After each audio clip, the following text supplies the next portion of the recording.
10, 9, 8, 7, 6, 5, 4, 3, 2.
Well, that was a load of... Hi there, ladies and gentlemen, and welcome to the Tally Ho Show with my James and with my best friend Andy. We hope you're doing a fantastic day today. And I do believe that this is our first episode after our successful pilot that we had last week. But of course, there's no way I could have done it without the fantastic, brilliant, and the most British of them all. It's Mr. British Andy. How are you doing, good sir? Tally ho. Yes, I'm doing very well, thank you. How are you, sir? How are you? I've been doing very good, thank you very much. It's been a long 2 weeks since we've last been on the show, but it's been a very good long 2 weeks. It has been. Indeed. So yes, thank you to everyone that is tuning in right now to the Tally Ho Show. As I say, as Mr. James just said, this is episode 1. We did the pilot episode a couple of weeks ago. Went really well, so we thought to ourselves, okay, if the pilot went well, let's keep the train chucking away, so to say. I think that's how people say it. I don't know. Well, our defense, we haven't been taken down yet after this one episode, so we're doing quite well, I think. Yeah. So the bigwigs at Twitch hasn't told us to not do this anymore, and people and the bigwigs at SoundCloud didn't say that your podcast is crap. So that's a good sign. So we can keep going.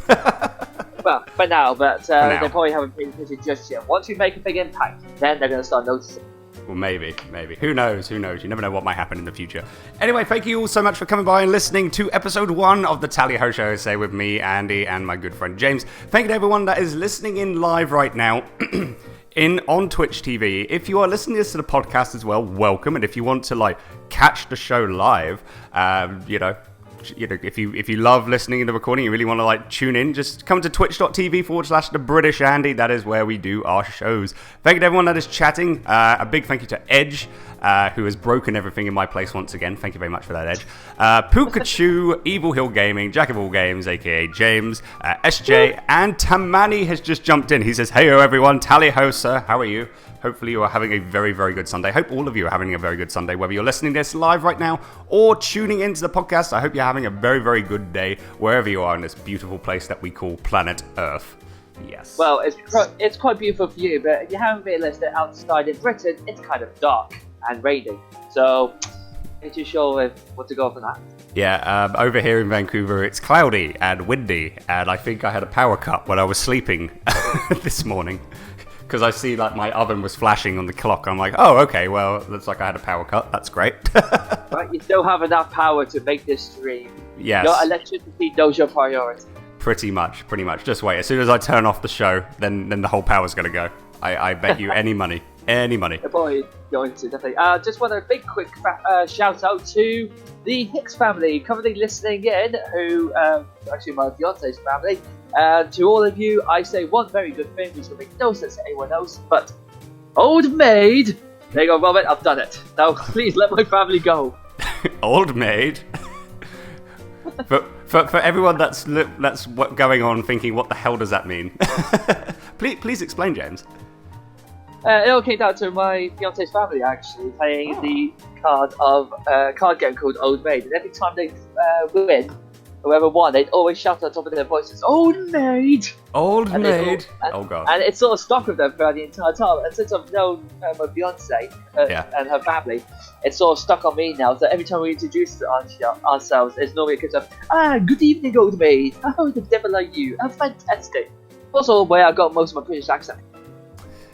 That is actually really cool. I like that. That's a really nice, sweet story. It's you play a game, and the catchphrase of that game is then with your family for generations. That's really awesome.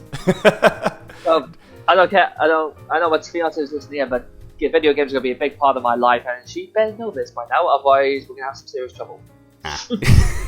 Well, let's hope there's not going to be any trouble. I hope not. I haven't got any messages yet, so we'll have to see. But as you guys remember from who will listening in to us last week, we actually went through about myself, and I basically told you what I was, what I'm doing, and what got me into video games. But then we realised after we finished, we talked a lot about how I got into it. But what about you, Mr. British Andy? So tell us in your own words, how did you get into video games? And just tell us a wee bit about yourself. how do they get into video games? But before we do that, we have a couple of messages in the chat right now. Edge says you're welcome, it'll grow back next week. Oh, okay, yeah, my house will grow back next week for you to destroy it. SJ says it's been snowing here. So apparently up north in the UK it's been snowing, which is absolutely... Apparently. So that's crazy. So, yeah. We better get any snow, and if we do, it's a slush. Yeah, same here. I mean, we've had some snow this year, but most of it's all been slushy, which has been good. I don't want snow on the roads. That would suck. And Tamani says, power went out in LA earlier, currently running on a power generator. Oh, geez, man. Oh, my gosh. Oh, yes! gosh. Pick flicks! Old maid, we are spreading this! Oh, no. Here we go. Hashtag old maid. Everyone, put it on social media. It has to happen. That's it. You heard it here, folks.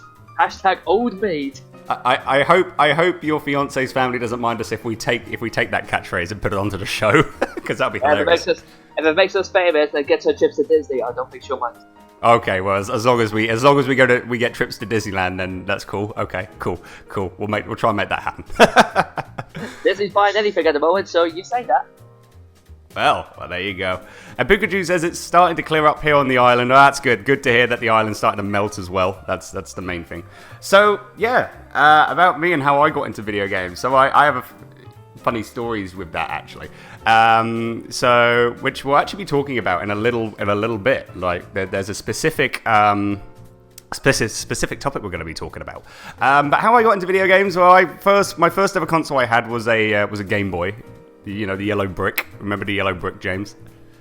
Yeah, I remember that. Yeah, so my first game console was the Game Boy, and I had Super Mario Land for the Game Boy. That was my first ever video game. And ever since playing that, I've always been a major fan of platforming games. I'm really into, like, say, RPGs, first-person shooters, like simulations. I do enjoy playing simulation games like Football Manager, sports games as well, like NHL, NFL, all those fun stuff.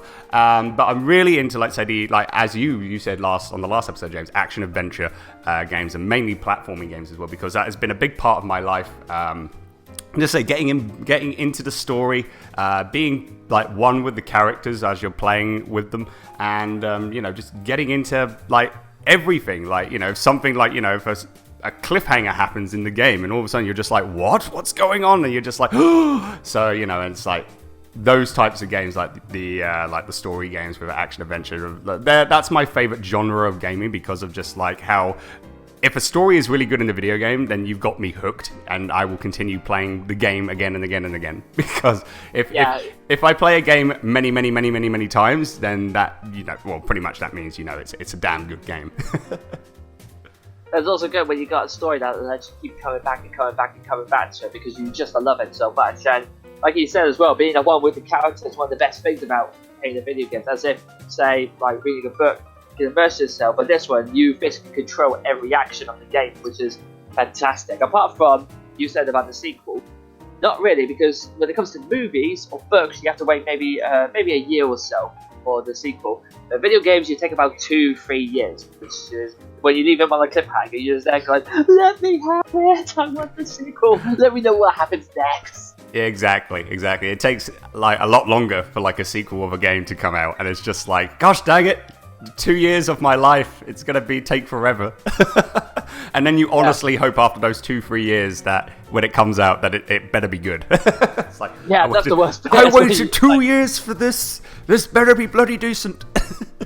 I can tell you, for a very young person to an old man, it's just 2 years. I've waited years for this. Well, a lot can happen in 2 years. Clearly, You never know. Controller Tape, aka Ark, has just jumped into the chat. He says, "Tally ho!" The zen of video games. Exactly. And being at one with the character. It's always good. If you feel like you're one with a character in a video game, then you know that the game is good. You know that the game is really, really good. So, but tally ho to you, sir. Hopefully you're having a good day. And Pickflix says, "This is the Hicks family." Oh, well, I'll be down. Well, hello then, Hicks Pickflix. family. Glad to see you onto Twitch today. Yes. Although they didn't actually tell me they had a Twitch account, so there'll be a lot of questions after this. Yes. Well, welcome to this side of the internet. that's all I've got to say about that. But yeah, no, my favorite video games, I'd say I like action adventure. favorite video game of all time. I do, even though I did say Sonic Mania is my favorite Sonic game of all time, but like, I do like Sonic Mania with the 2D platformers. Sonic Adventure has had a special place in my heart, and still has, like, even though it's now second, but just something like that, where you have like a big adventure field, you're roaming around trying to collect stuff, and then going into like stages and just being immersed in that story. Like, that's something that I really enjoy, and that Sonic Adventure is like one of the examples of why I feel like being immersed in being in a story and being one with the characters. Like, it really, really is awesome. And needless to say, like, bad games, what would I say? Like, Superman 64, that's a very bad game. I don't think I would want to play that. I remember you played on here as well. That was hilarious. Yeah, never again. Never again. I think if I have to go for worst games, I mean, you got my 3 worst games, I think I would have to say is, Superman 64, Sonic 06, and Spyro Enter the Dragonfly, which is pretty much, if you haven't played that game, I like to call it the Sonic 06 of the Spyro franchise, because it's so broken, it's unbelievable. Ouch. Yeah, it's so bad. A game's bad when a game is bad when you compare it to Sonic 06, though. Yeah, I know. That's the thing. And it's like, I played Spyro Enter the Dragonfly on the GameCube, because when I first found out that Spyro was going to be on the GameCube, I'm like, oh my gosh, this is my life. I mean, yeah, great PlayStation, but Nintendo, the best franchise in my life, and Spyro's in it. And then, you play the game and you're just like, my 12-year-old self was crushed. My life is a lie. Oh, my life is a lie. Oh, indeed. But yes, no, that is pretty much me. That is pretty much how I got into gaming and all that stuff. And yeah, all of that. So... And then you met me, your gaming fanatic buddy, and it all just went downhill from there, wasn't it? I wouldn't say downhill. It was very uphill. We've had some good gaming battles, haven't we, James? When we were growing up, going to college. Oh yeah, I remember Mario those. Kart. Oh no, best thing I've heard though is a new House of the Dead coming out. What? You heard me right, mate. There is a new House of the Dead coming out very soon. What? At the moment, it's being based in Tokyo, and it's like where they did a House of the Dead 4. But it's still a House of the Dead, which means you and me are going to have to retrieve our old guns, and we're going to have to face off one last time. Oh my gosh, that'll be amazing. Speaking of that, where you said it's coming out, we do have your topic. It's a very specific topic about games that are coming out very soon. Yep, and we'll be getting on to that subject as well very soon, as well as your topic, which basically compares the two of one of the most anticipated questions that we've got in the gaming system right now. That is true. And we also have a requested topic sent by you lovely people. If you want to send a topic, a gaming-related topic to us, you can do so. We have a new email address. We have a show email address now. Woo! Exciting. I know, it's scary. We've got ourselves an email address to the point where we can think, yes, the next time we're going to have tally-ho business cards. Yeah, that'll probably happen. You never know. As I say that, I'm probably going to make some right away. Who knows? Just take them out on random nights out. Go, hi there, Andy, British Andy, tally-ho show. How are you doing? Yeah. Have you heard of my podcast? No? Okay, have a good day. Nick Rex, who's just jumped into the chat. Hello there, sir. How are you? Tally ho to you. Have you tried the glitch where you can get to the final boss with a swimming glitch? A swimming glitch? Which game are you referring to on that, Nick? I think that came out for Spyro, when you were mentioning Spyro. Oh, was Spyro? If it is for Enter the Dragonfly, then I have not, because I just got stuck with talking to characters for 5 minutes, because they wouldn't talk for 5 minutes, and then they started talking. Which is awkward silence in that game, which is very, very, very strange. But yes. What was it? Controller Taper said, "Do you have to type the zombies to death in this one?" No, but I did actually watch the typing of the Dead Overkill, which was hilarious. I need to get that game. And it's really odd how you can play that game. Oh, I don't understand it too much. And Evil Heel Gamer has also said, "I'd buy a Tally-Ho t-shirt, not gonna lie." Andy, that's on you, one. Instead of mugs, you go for t-shirts. Well, hang on a minute. I mean, maybe in the future we'll make Tally-Ho t-shirts. We just have to wait and see. Why not? I'd love to wear a shirt with my face on it. Of course you would. Look at me, I'm a posh person. How can I not be? How can I not look forward to seeing that? It's so posh. So posh. You were so posh. And if my fiance is listening out, by the way, if I do get this shirt, I will be wearing it around the house. So enjoy. You get to see my face. My actual face and my cartoony face every single day. I know. Goodness. Anyway, let's get on. Let's get on and talk some topics, shall we? Because that's what we're here for. So, James, we have your first topic. So, what are we talking about? Well, I do believe the first topic is going to be what is your most anticipated game for 2018? Now, since we've just started the new year, we've already heard everything coming out about how the big games are now coming out, like Far Cry 5, etc. Red Dead Redemption 2 is a big one as well. But are there any particular games that you feel, I don't care about any of those big massive ones, this is the game I'm looking forward to getting and playing?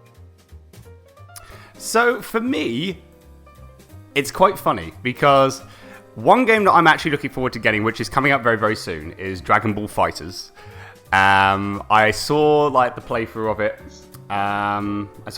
it. On last year's Evo, which is, if you don't know what Evo is, it is a esports fighting championships. So you play like Tekken, Super Smash Bros, Pokken Tournament, Street Fighter, Mortal Kombat, King of Fighters, all that stuff. And during the finals, they showed a trailer of Dragon Ball FighterZ, and it looked absolutely amazing. I have to say, it looked fantastic. Like the graphics, like the style of the characters, and I played the beta this week as well. I played it on Monday, and it was so good.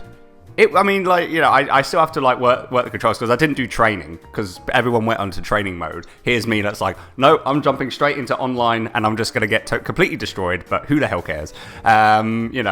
Just press it, doing the combos, doing, say, all the powerful attacks and everything. It's just, it was so good. It works so well. And the characters, the design of the characters are tremendous. You see them with the cutscenes, and yeah, it's 3D, they're all 3D and stuff. But as soon as you get into that fight, it's it doesn't look 3D. It more looks it's animation. It's they're 2D. When they start fighting, and it's holy crud, that looks amazing. And then as soon as they say Goku, for example, does his Kamehameha, then the camera pans over to him, and then it's you realize oh wait, he's not 2D, he's actually 3D. So to have that style of going from 2D to then transitioning to 3D, when they do the moves, it was gorgeous, absolutely gorgeous. And sorry, what were you gonna say?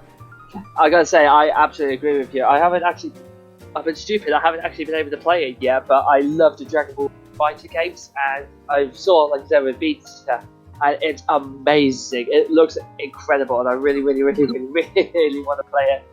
But yeah, I like the whole fact that it seems to have gone back to, because we had the 3D one where they move you all around the field, which is okay at some point, but then eventually it got to a stage where they just move far away. You just feel like you're doing more effort to get to them. Whereas in this one here, it literally looks like it looks like a Dragon Ball Z style mixed with Street Fighter or Tekken, and that's fantastic. The way and the animations as well are just beyond brilliant. And I generally think if they could sort out all the bugs for it that they don't, I'm pretty sure they would have had the beta. I potentially can see that probably winning the best fighting game award. I know it's only quite early because we haven't even announced, but my money's on that, I think. But you never say never. I mean, if the beta Ark all of a sudden says you didn't pronounce beta, I don't believe you're British anymore. I've been living in Canada for 2.5 years. I'm sorry. Sometimes some of the slang I've got the Canadian slang or the North American slang now. I can't help it. So I say beta. Yeah, you can't keep saying 8 at the end of every sentence. I know, right? Beta Max, yes. Also, hello Electric, how are you? Tally ho to you, sir. Hopefully you're having a good day. Evil Hill Gaming says gonna be maining Android 16, Android 18, and Frieza. See, my three mains that I used is Piccolo, because Piccolo's my boy. I love that guy. He's awesome. Super Saiyan Vegeta and Frieza. I just love Frieza. He's just such a badass villain. He really is. And it's When I saw him in in the original Dragon Ball Z when I was a kid, I was just like, oh my gosh, he's like, you beat the living crap. They beat the living crap out of him, but he still comes back out fighting, and it's just like, oh my gosh, he's like the greatest villain of all time. I have to say. So that's my main. No concept of time, kind of annoying. What's that? He has no concept of time, and the fact that they said it takes 5 minutes to destroy this planet. 10 episodes later, still not destroyed. Yes, exactly. I love Frieza to bits, and whenever I play him on Dragon Ball, he's a brilliant fighter. But I have to say as well, though, I'd have Super Saiyan Vegeta, but I'd have Perfect Cell.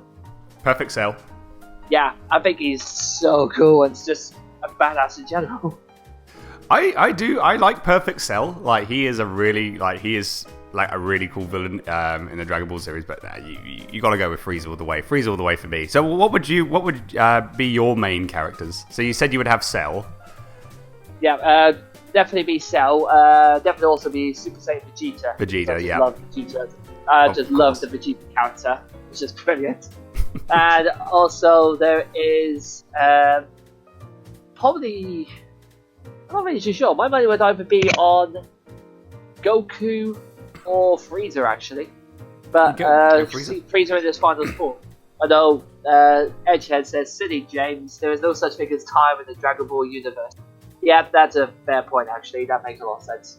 Yeah, it's like because it says like the world will be destroyed in 5 minutes, and they can push those 5 minutes into like 10 episodes. It's hilarious. It's so good. Evil Hill Gaming says, I tried using Cell and Gohan, but neither of them worked for me as well. See, I've only just played with Piccolo, Vegeta, and Frieza. And I mean, I might try different characters. Who knows? But I think that's just what I'm going to keep for as my team, pretty much. Strata, who's tuning in as well, hello to you, sir. He says, probably will be maining Super Saiyan Rose Goku Black, Ultimate Gohan, and possibly Manjin Android 21 on Fighter Z. Those are some good characters to play as well. No, they're pretty good, actually, yeah. Android 21, woohoo, goodness. Hype on that. So, we've talked a little bit about Dragon Ball FighterZ. There's another game that I'm really, one quick thing I want to say, like the one other game that I'm really, or a couple actually games I'm really looking forward to seeing. Bayonetta 3, I don't know, I don't think it has a release date yet, and I don't know if it is coming out this year, but I'm just going to talk about it anyway. Bayonetta 3, holy crud, I want that game in my life. Hopefully it does come out this year, because I want to play it on the Switch. Yeah, I wasn't expecting that. When I was like, everyone on social media exploded and freaking out over the fact that Bayonetta 3 is coming out. I'm like, that's what? What? That was like a curveball. I was like, I wasn't expecting that. What the heck's going on? And then... Whoa, slow down. It's coming out.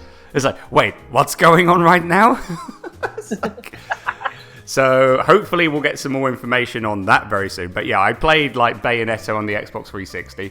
Loved it to bits. I haven't played Bayonetta 2, but I want to, and I need to play it soon. Bayonetta 1 and 2 is coming out for the Switch as well, which is going to be very exciting. But I may try and get the Wii U version of Bayonetta 2, so I could be able to like give it a go and see how it works, and then I can get into that part of the story before then playing 3. But yeah, no, really looking forward to seeing Bayonetta 3 come out, which is going to be very, very hype. And also, my last game that I'm really looking forward to, because it's so weird, but at the same time, it's like, it looks really good. Detective Pikachu. Detective Pikachu, which is coming out March of this year. And I've been watching that is with Ryan Reynolds. Enough said. Well, as soon as I found out in the movie that Ryan Reynolds was coming out, Ryan Reynolds was going to be voicing Detective Pikachu for the movie, I was like, are you kidding me? I freaked out. I mean, it's like, it's not Danny DeVito, but it's a good second. That's all I gotta say. Because Danny DeVito would have been perfect for the role of Detective Pikachu, but Ryan Reynolds is amazing as well, and I think that the movie's going to be great. I'm going to be buying a ticket to watch that, because I'm really intrigued. But the game, because I knew it came out already out in Japan. I wasn't expecting it to come out of the West, and then when I saw the trailer, I'm like, oh gosh, it's coming out. I need to pre-order this right away. And I don't know, I'm not too sure if Ryan Reynolds is going to be voicing Detective Pikachu on the game and the movie, or just the movie. I'm not too sure on that. I honestly hope it's going to be both. Honestly, it's going to be both. I think it would be amazing if he did both. If Ryan Reynolds is voicing Detective Pikachu in the game, I'm just going to completely fangasm. I love Ryan Reynolds. He's an amazing actor. And I found out as well that he... did you know, James, that Ryan Reynolds did some voice acting for a Spyro game? No, I didn't actually. No. He voiced in The Legend of Spyro, in one of the Legend of Spyro games. Which ones?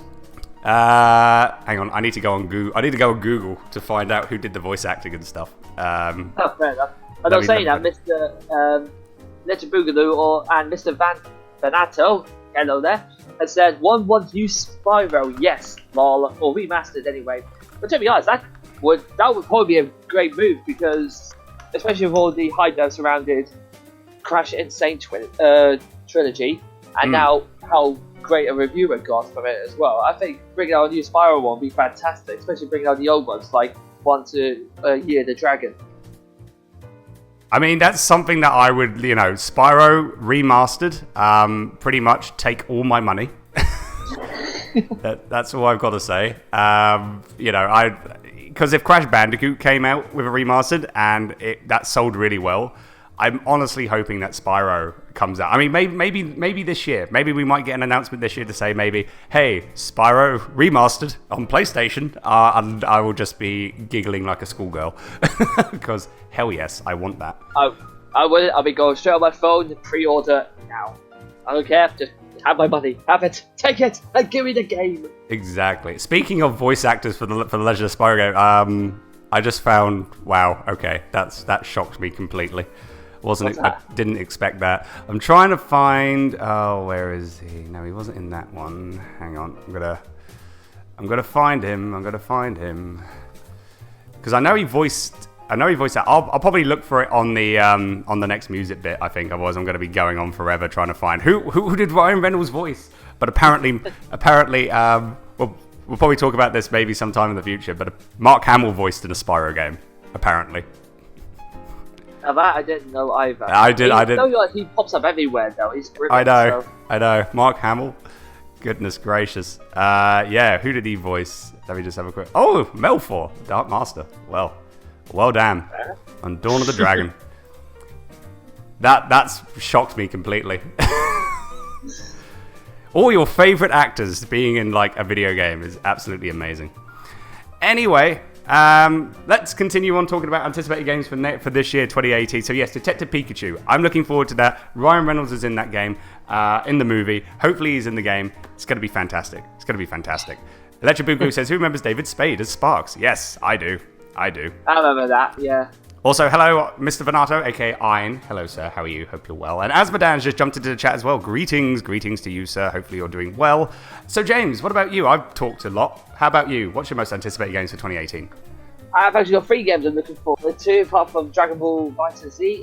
The first one is Kingdom Hearts 3. I haven't actually played any of the old Kingdom Hearts, so you're probably wondering why I'm looking forward to number 3. But seeing it played, like YouTubers playing it or online, it just makes me really, really want to play it, and I've never got the chance to, because I've never had a good one for the PlayStation 4, like 1 and 2, instead of like all the split off one. If I can have 1 and 2 completely on the PS4, I'll go and buy it straight away, play it through and get ready for Kingdom Hearts 3, because I think it looks utterly amazing. The whole visuals as well has just been stunning, and the fact that this year I've just come back from Disney as well, I think that game would just be even better.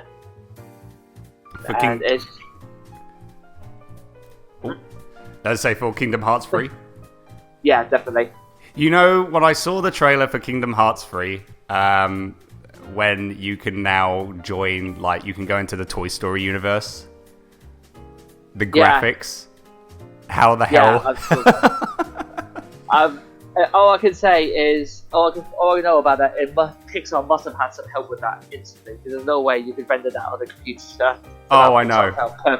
I know. It's when I first saw the trailer for that, where you could actually play it, where you could actually join like the Toy Story universe and see Woody, Buzz, and all the other characters. It's like, what? But, and it's like, that's the cutscene, and then it transitions into the gameplay, and it's still what it looks like. I'm like, how the heck? How? It's just like, that's witchcraft, but good witchcraft. Gaming hoping the guy, witchcraft. whoever did it has to be, hopefully got a pay rise. That's what I'm hoping for. Hopefully. Goodness gracious. So I had Kingdom Hearts 3, definitely. The new Spider-Man game is coming out this year, and the best thing about that was because it keeps reminding me of Spider-Man 2, the game, and that is probably the best open world game I've ever played. I know it wasn't really open world, you could pretty much cover it within 20 minutes, but like 5 minutes or so, but oh my god, it was the best. And the fact it's swinging around, the music as well was just brilliant. Just made me laugh. Even now, I still think about playing that game when I look at the new Spider-Man one. And that's actually going to be coming out with the same design as well, with Arkham Knight, the Batman Arkham series. So if it's going to be returned to that, Batman Arkham series has been one of the best games I've ever played in my entire life. So the fact that they're now bringing that into the new Spider-Man games just makes it, I think, 10 times better. Hoping they just keep the whole thing where open world is the best part, so you can actually go around and be Spider-Man.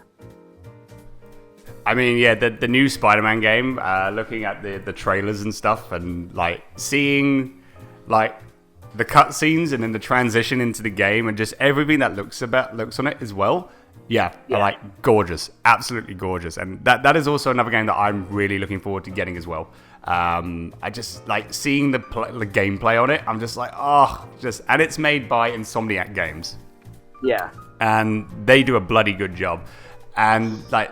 I honestly hope that it's going to be really. I hope it's going to be well. I hope it's going to do well, because like seeing the trailers for it, seeing like a snippet of the playthrough on like how it works and everything. Like, I think this year is going to be the year of I'm going to be bankrupt because of pre-orders.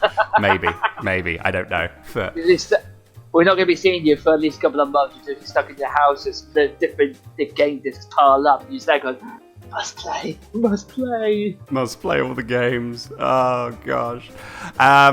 Let's see. Mr. Bernardo says someone buy him Kingdom Hearts 1.5 and 2.5 pack and Kingdom Hearts 2.8.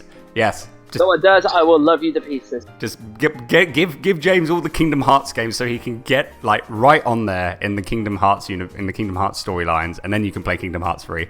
Because if you haven't played a Kingdom Hearts game and you're playing Kingdom Hearts 3, you are going to go, what the hell is going on? Probably. Electric Boogaloo says, yeah, Ryan Reynolds wasn't in any of the Spyro games. Oh, really? I saw one wiki page that said he was. I'll have to try and find it, because I swear I saw. Unless of course it's fake news. Who knows? It's probably it might be not real, but I'll have to double check. I'll have to double check beforehand. But anyway, as Madonna said, do you include Arkham Origins in that? Even though it was bad and not done by Rocksteady, wasn't done by Rocksteady. I suppose it wasn't too bad. I didn't really go back and play it a second time. I was quite happy when I finished it. But I wouldn't really, you're right though, I wouldn't really include that because it was sort of like a prequel thing, and I don't really like that. I'd rather the story follow the linear line. So, Batman, Arkham Asylum, Arkham City, and Arkham Knight, those are the three I would count, if that helps. There you go, there's your answer, Mr. Asmo. And finally, the last game I really am looking forward to play. I don't care what anyone says. This is the game that I will cut time off work just to play this. Oh, really? Ace Combat 7. Well, the new Ace Combat game. There you go. We talked about this on the pilot episode, actually. Yeah, I want to play it so badly when it comes out. With possible VR. Ace Combat got me into, as much as Sonic helped as well, I already know 3D gaming-wise though, it was definitely Ace Combat that I will say I will want to play it all the time. Even nowadays, I will love the fact that they bring it onto PlayStation 4, so I can just replay it. And I will challenge anyone on here to a game of Ace Combat when I get it. Is it going to have online? I mean, if it has online features, I mean, yeah, there you go. If anyone's buying Ace Combat, face James. See, that will. I mean, we talked about it on the last episode about virtual reality and how maybe Ace Combat would be good with VR. So, and you said it might probably happen when the game comes out. So, you know, maybe seeing that as a possibility, that would be fantastic. So having Ace Combat in VR, where you're like flying in like having a dogfight in an aircraft. Holy crap, it'd be so good. Hello, I don't think I'll be able to pick Vix just said, no, you bloody well won't be taking off work to play games. Oh, you are no fun, Anna. You are no fun. The missus has spoken. Yeah. The missus has spoken. No, don't worry. I won't play. I won't be taking time off to play the games. Don't worry. It'd be like, sorry, babe. I won't take time off work. I'll just take half time off work. I'll work for half the day and then I'll come back and play games. There you go. Win-win for everyone.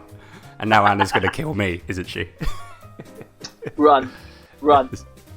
Electric Boogaloo says the missus. Oh yes, that's a thing of what we say in the UK. If anyone that has like a girlfriend or a wife or a fiance, we just call them the missus. So yes, indeed. Ark says I'm mysteriously sick. Cough, cough. Yeah. I'm sorry, boss. Can't come into work today. I've got a bit of a tickle in my throat. Yeah. Goodness. Don't take time off work, Asma says. Just stop sleeping. That's not needed, right? Oh, I need sleep. I could, even if I have 8 hours of sleep, I still wake up once. It's a vicious cycle. Vicious cycle. Mr. Bernardo says I might look back on what I missed getting and grab them now whilst nothing is on my radar. Yeah, just grab everything. Just grab everything, as many things as you can with gaming. I know what Mrs. means. Oh, okay, fair enough. Electric. I didn't know. I thought you didn't know. Yes, James's fiance is listening into the show, so woohoo! Hi. As well as her family, so as well as the family. Yes, indeed. And Mr. Bernardo says you're doomed on understanding that game unless you at least watch the cutscenes from all the previous games. He's talking about Kingdom Hearts. So yes, you have to play the games, or if not, watch the cutscenes as to what's happened in the storyline. Because as I say, if you go into Kingdom Hearts 3 with no info, it's gonna be weird. I'll make all the wrong decisions. I'll kill Mickey by accident or something. Oh no! Mickey, I'm sorry. Haha, you son of a... No, it should be, haha, you son of a... There you go. Perfect. Good stuff. And then Edge says, Rip host 1992 to 2018, dead to mysterious circumstances. Well. Also, Vix just jumped into the chat. Hello, sir. Tally ho to you. He says, that or watch someone else play Kingdom Hearts series of games. That also works. Yep, that works as well. Yeah, just watch people stream it, and then you should get the gist. Anyway, I think we talked quite a lot, actually. I think we should be playing some music now, because I think everyone will probably get bored of hearing our voices on and on. Yeah, so shall we do a quick conclusion, and then we shall play some games? Play some music? Absolutely, yes. So, Andy, most anticipated games of 2018, go. Yes, so my anticipated games I'm looking forward to playing Dragon Ball FighterZ, because that's coming out very, very soon. Played the beta of it, and it looks amazing. Bayonetta 3, I'm not too sure if it's coming out this year or if it's coming out next year, whenever. I'm looking forward to getting that and playing that on the Switch. It's going to be amazing. And Detective Pikachu, just because it's strange, but it looks really good. And also having Pikachu talk is going to be absolutely hilarious, and I'm looking forward to it. And I'm hoping Ryan Reynolds is going to voice Detective Pikachu in the game as well. James, what about you?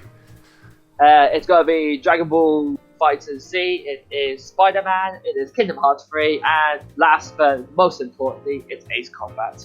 There you go. Ark says, when Oblivion came out, one of my co-workers literally disappeared for 4 days. Well, I don't think... That is commitment. Commitment right there. Goodness. And then Edge says, here's the basics of Kingdom Hearts. You're either Xenoheart or Zora. Yes, that's pretty much it. You're either one of those two characters. Alrighty. Beta, not beta. Oh gosh. Now, this is going to be a show about how do we pronounce beta or beta or beta? I don't know. How do we say it? How do we say beta? I don't know. I'm just saying the way I like to say it, and that's all that matters. Fair enough. That's true. You can say it however you want. It's we're all we all respect each other's opinions and ways of talking stuff. Unless if you say aluminum, that's wrong. It's aluminium. Get it right. No. Yes, that is one thing we'll agree on there. Yes, that is it. Everything else is fine, but if you say aluminum, you're wrong. Anyway, let's get on and play some music. James, what have we got on to play for your music batch? So for my two music batches, I have got from two games. In fact, one of them we've been talking about, Dragon Ball Z game, not the Fighter Z, but from Budōkai Tenkaichi 2. And we've also got some music coming up from the original Pokemon series, so that's Red, Blue, and Yellow.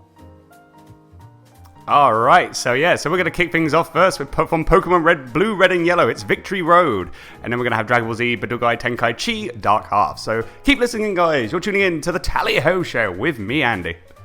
And me, James. And we will be back in just a little bit.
And so, the journey continues. Step forth, brave warrior, for you must fight to take the ultimate title this universe has ever known. King or Queen of the Throne of Games.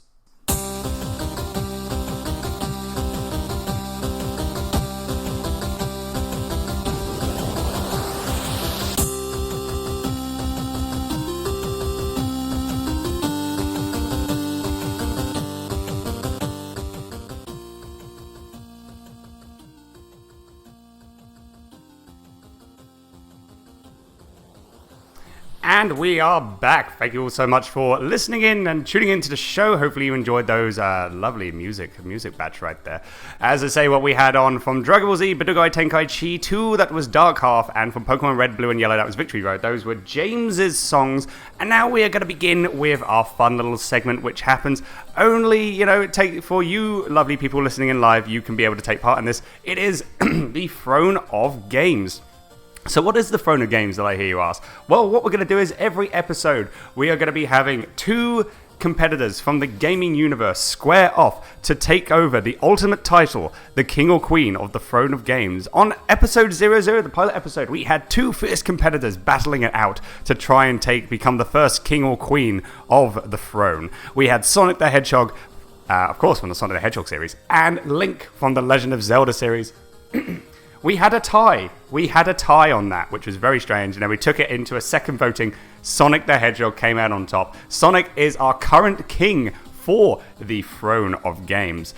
So what's going to be happening is we are going to be talking a little bit about me and James. I have my character, which is Sonic, so Sonic 1, yay. So I'll be talking a little bit more about Sonic. And James has got himself a new character, a new video game character that he is going to bring in to try and take over the throne. And we're going to be talking a little bit about them. We're going to talk about their pros and cons, and then we're going to have like a minute to try and sweeten the deal with you guys to try and vote for our said character. At the end of the show, the character with the most amount of votes will be crowned. We will either have our current king or we'll have a new king or queen for the Throne of Games. It is entirely up to you guys on who you would like to see be triumphant and victorious indeed. So, James. Mr. James. Oh, hello. Triumphant. Hello. That's why. I had it on mute. I was like, what the hell? I was wondering why. I could only hear you on the thinking. Pretty sure I should be able to hear this as well. Yeah. Oh, he's back. Oh, he's blocking. Yeah, I'm just like, oh, wait a minute. Wait, I'm like, James, where are you? Oh, wait, that's why. Oh, dear. Great start, mate. Great start. Great start indeed. Vic says, let's go. And Mr. Venato says, wonders if Andy has been keeping up with his Game of Thrones. No. Well, I've watched episode 1, and then I've been so busy I haven't had the chance to watch episode 2. Shock horror, guys. I have never watched Game of Thrones when it first came out, and I've not kept track of all the series. But I'm getting into it now. I've watched episode 1 of season 1, and now I'm going to try and watch all the other episodes until we get to the last season, which is going to be happening next year. So I'm trying to keep up to date. So I will keep on watching the episodes, I promise. Just been busy. Edge says, does this deal include cake? Well, virtual cake? Does that work? Hopefully. Cake is a lie, that's why. Don't tell him that. Shh. It's totally not a lie. Maybe not. Anyway. Asmodan and Electric Cycle, I haven't watched Game of Thrones. I'd say go watch it because episode 1 got me on a massive cliffhanger and it was actually really, really good. So totally go watch Game of Thrones if you haven't. Like, I watched only episode 1 and I'm already hooked because the bloody episode's amazing. So, anyway, Throne of Games. James, who is your new competitor for this segment? Well, considering my last I did right, I've decided to stick with the Nintendo theme, and in fact, we played a tune of his already live. So tonight's competitor for the Throne of Games is Pokemon Trainer Red. Pokemon Trainer Red? Well, why not? The champion of Kanto, and possibly the last boss as well for Golden. So tell us a little bit about why you picked your new character. You had Link for the pilot episode. Now you have Red. So why? Well, mostly because Red. I like Red. He's a good character, and he's always been part of my life really when it comes to gaming. So I remember getting the first Pokemon game, and of course you can name it about whatever the hell you wanted. But the fact that you got to play around the whole Kanto region, it was just amazing. And now, if you look back at how much of a big influence he is, he's now in different types of games. He's on Super Smash Brothers, he doesn't really take part, but he's got the Pokemon for it. And now, every Pokemon game that seems to come out, they're always trying to bring in more ways to try and bring Red into it, whether as just as a boss or as in just like normal sort of championship sort of style. I mean, there was a huge hype came around when Red got introduced in Pokemon Sun and Moon. And there was huge stuff about it.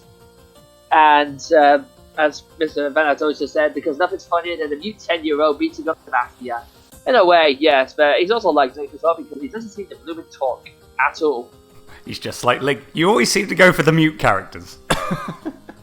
Maybe because I talk too much. That's... Maybe.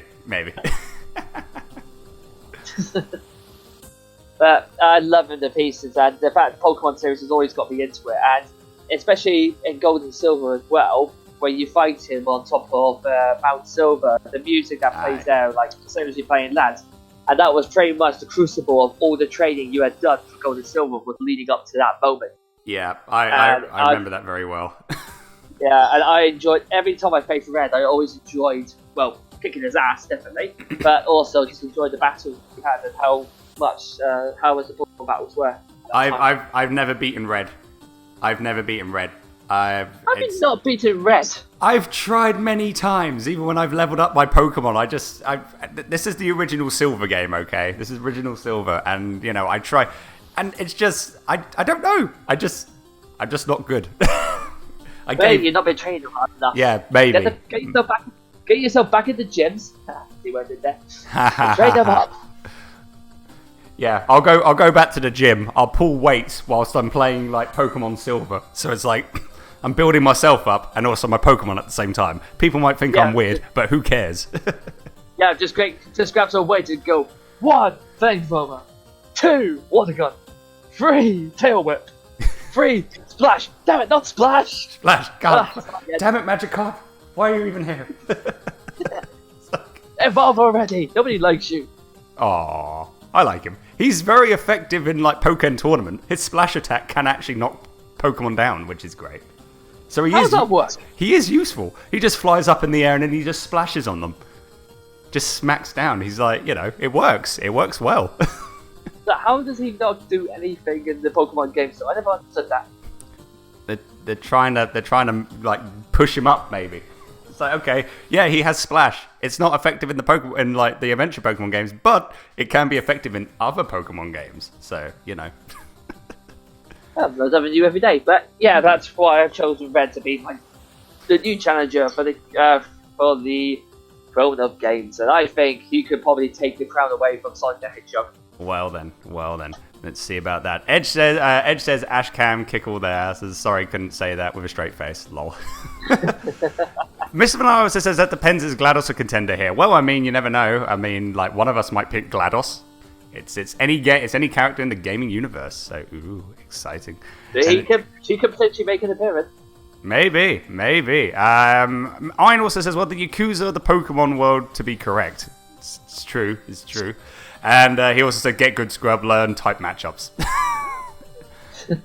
I'm sorry, I'm just bad at Pokemon. That's just how I am. I can complete the game, but then if I face like Red or like try and do the extra stuff at the end of the games, I'm just terrible.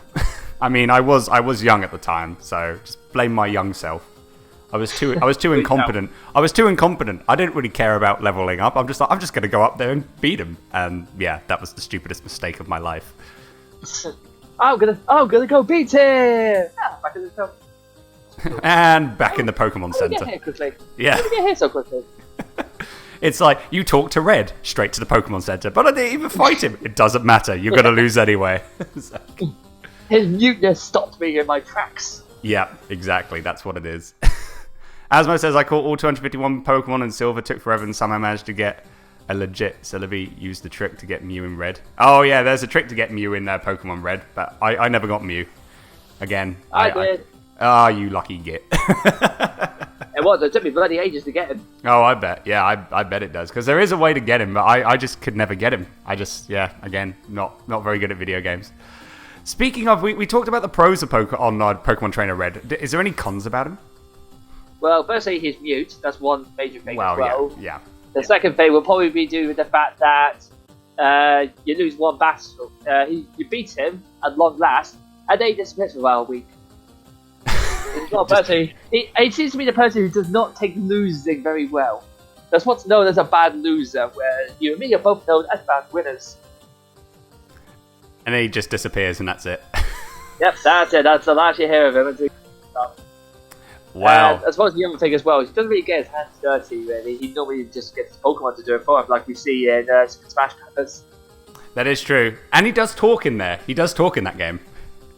Yeah, he does. So why is he holding back on us? He's like, get back! Go Charizard! It's like, yeah. I'm like, wait a minute. Why is he talking now?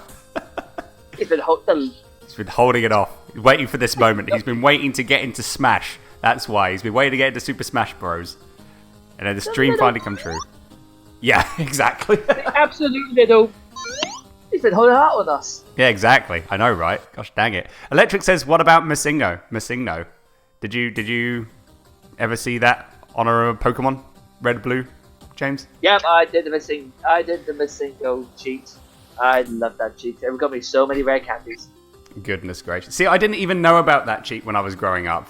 Because I saw my friends play Pokemon Red and Blue, and I saw they had ultimate rare candies. I'm like, how did you do it? And they're like, find out for yourself. I'm like, just tell me. So I never knew about that until like I found the internet and then saw YouTube videos on how to do it. And I'm like, what? So that's how you do it? I'm like, oh, okay. So yeah, like totally didn't know about it growing up until thanks to the internet and YouTube for giving me that info. So it's like, goodness gracious. One of the games where we had to ring up the actual cheats and then type in the numbers to get us to the right ones where they gave us the cheats. Oh gosh, Don't on the internet now. Back in the day. Some good times. Mr. Vanaya says, here's to the VC Virtual Console release of Crystal in the coming weeks. Legit celebrity for all. Yes, we're going to be getting Pokemon Crystal coming out very soon on 3DS Virtual Console. So hype on that. I'm probably gonna get it. It's gonna be so good. That's gonna be great. I've also got myself a emulator now on my phone, so I've now been replaying Pokemon Crystal a lot. Ooh, very nice. I know. Yes, I know. It is. Well, okay, so that is it. That is our contender for to try and take the throne. That is Pokemon Trainer Red. Yes, it is. So, now we're going to go on to, say, Sonic. Mr. Sonic the Hedgehog, our current king.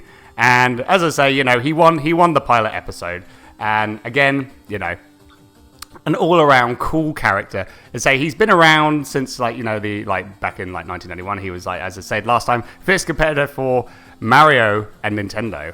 And I just say most of his video games, have bring a good sense of joy to many people that do play them, and I just the way of how the stories are portrayed and how he is portrayed as a character, it's just so cool. And as I said, he holds a special place in my heart. And he's even though, as I said, I was always a Nintendo fanboy growing up, but Sonic was always in there. And let's say the pros, he's just one of the coolest characters you would ever meet. Yeah, he's not as big as he was now, but, just if you're a new person getting into a Sonic game and you see, how he is portrayed and how he is able to, defeat Dr. Eggman in order to save the world, you just see him, he's just a cool, chill, down-to-earth dude, and, some of the game, the one good thing about Sonic as well, which is why I enjoy it, is because some of the games are very serious, but he does try to crack jokes and try and be funny and try to be cheesy, and that's the one thing. That's what makes Sonic Sonic. He has to be serious sometimes in order to save the world, but he's always there making jokes or cracking puns or stuff like that, and it's that's what makes him him. That's what makes Sonic a really cool and amazing hero. Cons, like you say, we'll talk about the games. I did talk about in the genre there is Sonic 06, which is not a very, very good game, but there's also another game as well. We don't try and speak about Sonic 06. yes, but there is one other game which you think, because you all think about Sonic, you think about him being the fastest thing alive, but there is one game that you can play which makes him go incredibly slow. He doesn't run fast. He's very slow. And that game is Sonic Labyrinth on the Game Gear. Pretty much the moral of the story on that is that Robotnik has taken his speed shoes and has given him slow shoes.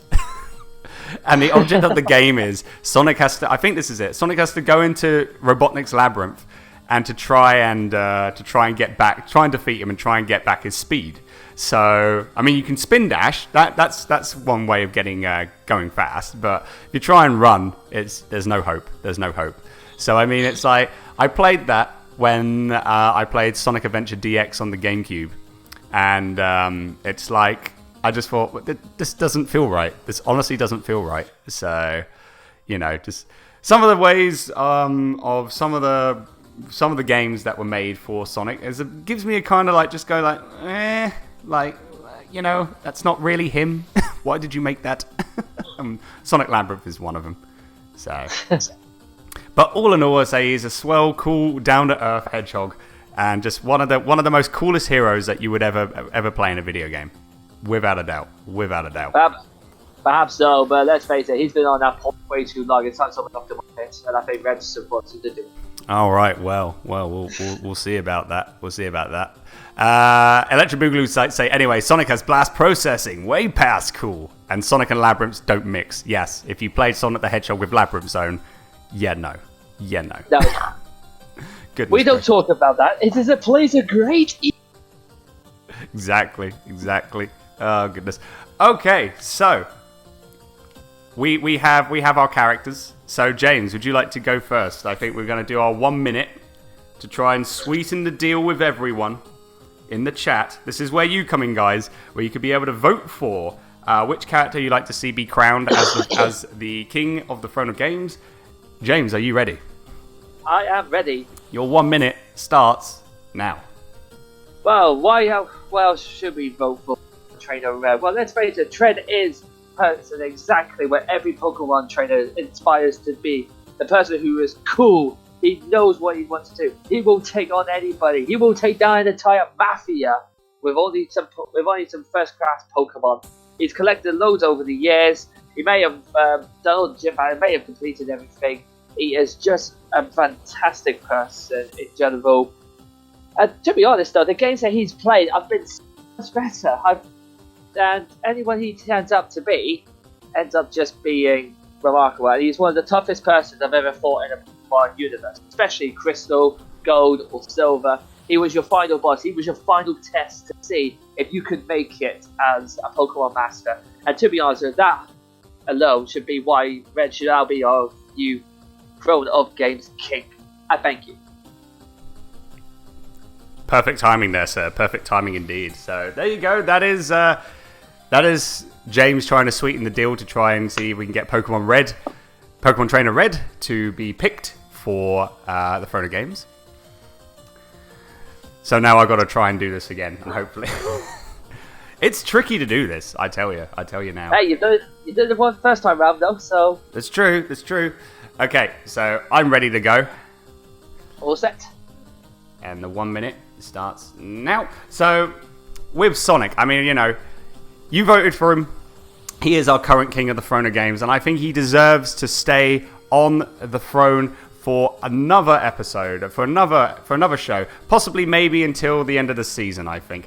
He is just one of the coolest video game characters you would ever play in a video game, and so yeah, there's like some bad games there, but every video game franchise has bad games. He's one of the, the most laid-back, chillest heroes that you would ever be able to see, not in just in video games, but in his cartoon series as well, and, even with the fate, even when getting hit with danger and the end of the world, even in Forces when the world's been taken over by Eggman, he still was able to get going and be able to take the world back. And that's just Sonic, even when troubles are brewing, he's always there and is always there to save the world no matter what. He's just one of the coolest characters, and he should be still on the throne for the Throne of Games. Or still staying on the throne for the Throne of Games, I should say. Still staying, yeah. There you go. And Mr. Vanato says, alternative answer, the other half of Unleashed. Oh, gosh. Yeah. Well, Werehog stages aren't that bad. I don't mind the Werehog stages in Sonic Unleashed. I thought they were pretty good. It was a unique way of playing the game, of playing a Sonic game. But it's understandable. Some people didn't like it. Some people did like it. I thought it was okay. I thought it was pretty good. Asmo says... wasn't too bad. Wasn't great. Wasn't the worst game, though. Yeah, exactly. Asmodan says, what does the Throne of Games look like? Is it comfy or is it a burden to sit on to represent the responsibility bestowed upon those who sit on the throne? It's just a lazy boy. It's a lazy boy. It's just a reclining lazy boy. That's all it is. I had in mind of just a throne with loads and loads of controllers sticking out of it. Well, we can stick controllers on the lazy boy. Yeah. No, yes. It's yeah, I'm joking on that. It's a comfy chair, but it has like the video game controllers sticking out, logos of all video game franchises.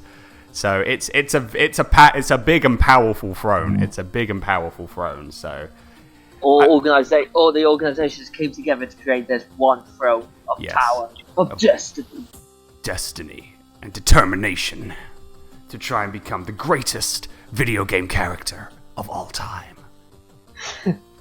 And Vince Bernard says, "Old derelict consoles melted together." Yes. That's another word. Yeah, another way of putting it. Indeed. So that's probably going to be Dreamcast for consoles, surely. Yeah. Well, yeah, but probably Dreamcast. Goodness. Asma says, sounds like something Sonic would sit on. Red would be hunting for new Pokemon. Yes, but don't forget, he has an army. True. Anyway, guys, there we go. There is the voting poll. Click on that poll right now, and you can vote between either our current king, Sonic the Hedgehog, or Pokemon Trainer Red. So get those votes in, and at the end of the show, the video game character with the most votes will be crowned our current king or our new king of the Throne of Games. On that note, I think it's time to play some more music. Don't you think so, James? Absolutely. So, what have we got coming up next, mate?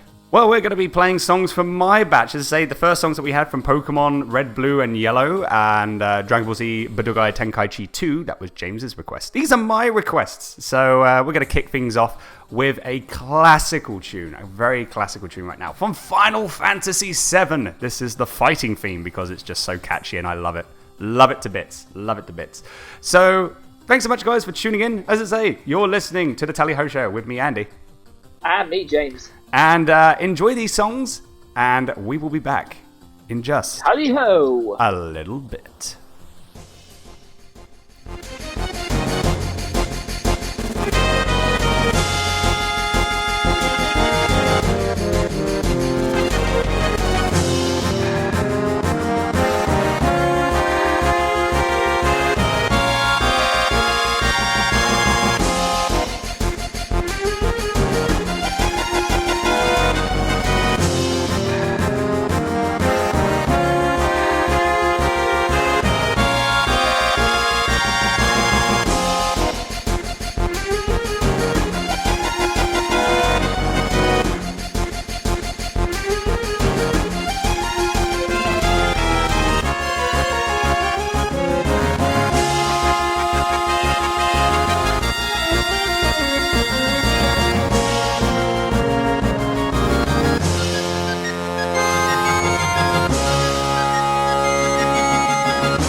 And welcome back, everyone. Hope you enjoyed those songs. What we had on right there was from Bomberman Hero, that was the Redial theme, and then from Final Fantasy VII, the fighting theme. So hopefully you enjoyed those songs. And hopefully you are enjoying the show as they are either listening to this on live on Twitch TV, that's twitch.tv/The British Andy, or listen to this via the podcast on SoundCloud. Woohoo! All the hype. And I am with... All the hype indeed, and I am with my good friend James. How are you doing, sir? Hopefully, are you enjoying yourself? I am doing absolutely splendid, old chum. And how the devil are you? I'm doing absolutely 100% tickety-boo and a half, old chum. Yes, indeed. Marvellous, indeed. Okay, so we're going to get on straight on. I think we're going to go way over our time on this. But who cares? We're having fun. That's the main thing. So we're going on to our second topic. And as I say, guys, if you would like to give us a gaming topic that you would like us to talk about in a future show, we do have our listener request. We do have a topic that we're going to be talking about after this one. Send it to us to the Tally Ho Show. That's all one word. thetallyhoshow@gmail.com. So if you have a gaming topic that you'd like us to talk about, send it to us by email, and who knows, we might talk about it in a future show. So, yes. Sorry, what were you going to say, sir? Yeah, definitely, because it's all nice and good that we come up here and we tell about our topics. It'd be nice to hear from you guys about what you feel is big in the gaming world, or just some random topic about who's better, Mario or Luigi. It's definitely Luigi. I agree with you there. I was going to say, I hope you don't say Mario. Ouija number one. It's always Ouija number one. So our second gaming topic that we're going to be talking about. So we were talking about, like, say, games back in the day at the start of the show. So we're going to talk a little bit more about it. And as I say, guys, if you're listening in and talking in the chat, feel free to talk about these opinions as well. Send it to us in the chat room, or send us over a whisper, of what you think about these topics are and how do you feel about it. Because everyone's opinions are welcomed here on the Tally Ho Show. And the second topic is going to be retro gaming versus next-gen gaming. So how do you feel? What genre of gaming do you enjoy the most? And, some people may be thinking to themselves, like, oh, well, you're two guys born in the 90s, so of course you're going to be picking, like, retro gaming as the best genre of gaming. That's true. No, I'm joking. I'm joking. Accurate. No, I'm joking on that. No, because there's pros and cons to retro gaming. There's also pros and cons to next-gen gaming. So I am going to give the floor to Mr. James. So what do you feel about retro gaming and also next-gen gaming? Well, the reason it probably is retro gaming is because it's ages ago. This was basically when gaming industry wasn't as big as it is now. It was all people trying to find on their feet. There was a lot more original ideas. But ever since the next generation with PlayStation 2, that sort of era, it's exploded. I know we're looking at games that are... We're now looking at games that are beyond anything we could comprehend, or even game makers back in the past could recommend. However, sometimes I think something may have lost its way, and it seems to be more along the lines of everything seems to be more along the lines of online gaming now, instead of going into the story mode and like co-op multiplayer. I loved the times where I could invite my friends out. You especially, I think you definitely remember this, where we could go around someone's house, plug in a few controllers, chuck on Call of Duty or Star Wars Battlefront, for example, and then just go absolutely mental at each other. And that was brilliant.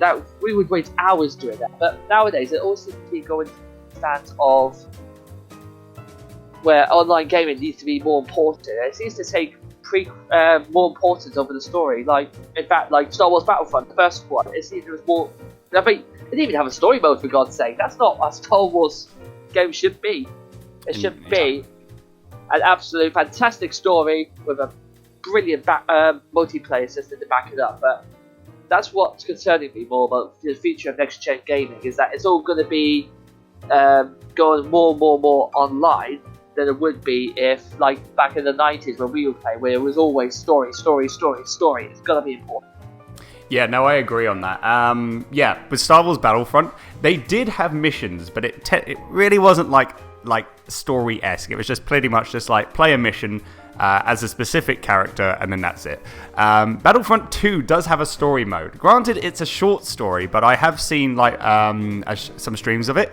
Looks gorgeous, looks good. I'm looking forward to giving it a shot, but yeah, I agree with you there. I feel like nowadays, even though next-gen gaming, I mean, there's some good things about it. There is some good things about it. But yeah, no, I felt like maybe retro gaming was more like better back in the day. As Vic says, 90s was a pretty good time. It was. The gaming industry wasn't booming as much. It was there, but it wasn't as big. And, as I say, more gaming industries and companies were having more unique ideas, making brand new characters, trying to find ways in order to, get people to be to buy the games and play them and just to see how great they are. And there were some really unique stories made in some video games back in the day. And yeah, like I say, because we were both born in the 90s, so of course there's that. This is how we remember those those days well, and also in the early 2000s, late 2000s as well, when it's you get a call from your friend, and it's just hey, you want to play back in the day? Hey, you want to play Super Smash Bros? Yeah, sure. How many controllers do you have? I have 2. Okay, we're gonna call Jim and Bill and try and get them over. Okay, I'll bring my 2 controllers. Nice. And it's back in those days when you're getting excited because it's okay, I'll bring those controllers, I'll bring this stuff, go over, plug them in, play some multiplayer games. It's amazing. It's that. Those were the good days. Those were the good old days. But there were some. Oh, sorry. After you, James. Sorry, mate. I keep interrupting you then. Here we go. It's starting. It's starting again. After you, sir. Thank you, good sir. Yeah, you were saying that. I mean, if we go back to how Crash Bandicoot and all the Insane trilogy, where it seems to be the first time where a retro game has been brought forward into the next gen sort of time frame. And you just saw how brilliant it was, because you saw how brilliant the gameplay was back then. You included with this year's nowadays next gen graphics, design, everything else. It's brilliant. You've got potentially a masterpiece, and I think that's what. Even though it shouldn't be bad, and we're focusing all the time on retro games, I do love when people bring out their originality to the games. But maybe they should be looking more to bringing those old retro games back into this time of day and actually redoing it. Not a whole reboot, but as they did with Crash Bandicoot, just make it the same game and just see how that goes with next-gen graphics. And I think you can introduce a lot of new people into that sort of games. Yeah, no, I agree on that. I've heard rumours going on that I think if Crash Bandicoot Insane Trilogy sold really, really well, that there was going to be talks about making a brand new Crash Bandicoot game. Which, if that does happen, that would be amazing. Also, Strada did say earlier on that if there was a remastered version of Crash Team Racing with online play, that would be an insta-buy. I mean, that would be absolutely amazing just to see a remake of Crash Team Racing or a new Crash Bandicoot racing game. Because, Mario, because, the supreme karting game is Mario Kart, without a doubt. Absolutely. And a lot of better. Indeed, and a lot of gaming companies back in the day, because they saw Mario Kart was being popular, they tried to get their characters in and tried to make karting games, one of them being Crash Team Racing. And, so some of them were great, others flopped. Crash Team Racing was one of those games that actually worked really well, and it had a story mode as well, which was actually really, really cool. And honestly, I think something like that with online play would be... would be good to see. I mean, like I say, it would be. I mean, having old games that had multiplayer, you just see have them and then add online. Sometimes it works, sometimes it doesn't. I feel like Crash Team Racing would work, if I'm completely honest, maybe. But you just have to wait and see what happens with that stuff. But yeah, no, as I say, having something like Crash Bandicoot doing so well with a remake of some classical games. As you say, maybe making a brand new, say, for example, a Crash Bandicoot game. Something that has that same style to the classics, but it's something completely different. Because in that way, you could be able to get, the new generation of gamers that are coming in. So they could be able to play, something, that's something that was made, way back in the day, but it's, been, transferred over to, the next gen. And yeah, I honestly... It will be good. It will be good for new gamers and also the old school gamers, because it's like something that they used to play back in the day, but it's like completely brand new, but the controlling is still there. So it'll be like good for like both sorts of gamers, really. Yeah, definitely, and it would just be that, as like you said as well, combine those like previously, like our age. My little nephew is now starting to get into games, and I think if they had like a Crash Team Racing sort of thing, they brought it back to next gen. That'd be a perfect game for us to bond even more over, because he will have the opportunity to have it with introduced to Crash Team Racing with all the big graphics, and I'd have the knowledge of obviously where all the hidden tracks are, so I can kick his ass. Is that it? You just wanted us to have your nephew play Crash Team Racing so you could just beat him? In my defense, he beat me at Star Wars Battlefront, so I do need some sort of revenge. That's understandable. That's totally understandable. You know, you need something in order to be like, haha, I betted at you at something. Or just turning around when it's finished, and you just go, even in your old age, you're still going, you got it. Goodness gracious. Electric Boogaloo says, for the discussion, I kind of gravitate towards old games and tend to find the historical aspects kind of interesting, and discovering a great old game that barely anyone knows is pretty exciting. I could agree on that. There's one like game that I played which got remade for the PC and PS4, but it was originally on, I think it was on like the Amiga, on PC, and also Sega CD. It was quite common on Sega CD. Night Trap. Yes, I've heard of Night Trap, yeah. Yeah, so it was something like, because I've seen it, and it looked really interesting, because, you know, it's pretty much, if you've not heard of Night Trap, you're pretty much like, you got cameras in this house, you got to try and, like, trap bad guys before they, it's vampire bad guys, you have to trap them before they grab the girls that are in, like, you know, these girls that are in the house, and, you know, kidnap them and use their blood, so to say, because they're trying to, like, suck their blood. You know, it was interesting to see how it works, and, you know, seeing it got remade, an old school game, and putting it into next gen for, like, say, PS4 and PC, it was good, because it was like people that never got the chance to play those sorts of games are now getting the opportunity to play those games, thanks to, like, say, like these indie companies or other companies that are bringing them back. So, I mean, it's really good to see, like, you know, it's like, yeah, next hit and miss with next gen, with, like you say, like online gaming is now getting more popular. Not a lot of story is getting developed, which, you know, I mean, you know, when you play a video game, you want to have a story. You want to have a story.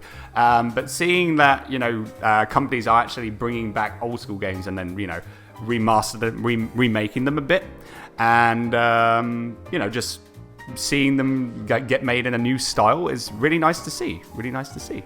So hopefully they'll get rid of the whole the loot boxes controversy that's been surrounding some of the games. Oh gosh, yeah, I've heard that many times, where it's like, like, get these loot boxes. Like, you could buy 50 loot boxes for just $100 or something like that. I'm like, really? Every single game company is now doing loot boxes. It's like, oh, yes. Okay. What's even better is if you buy 10 of these boxes, you have a 0.00005% chance of getting a rare item. Here's my credit card.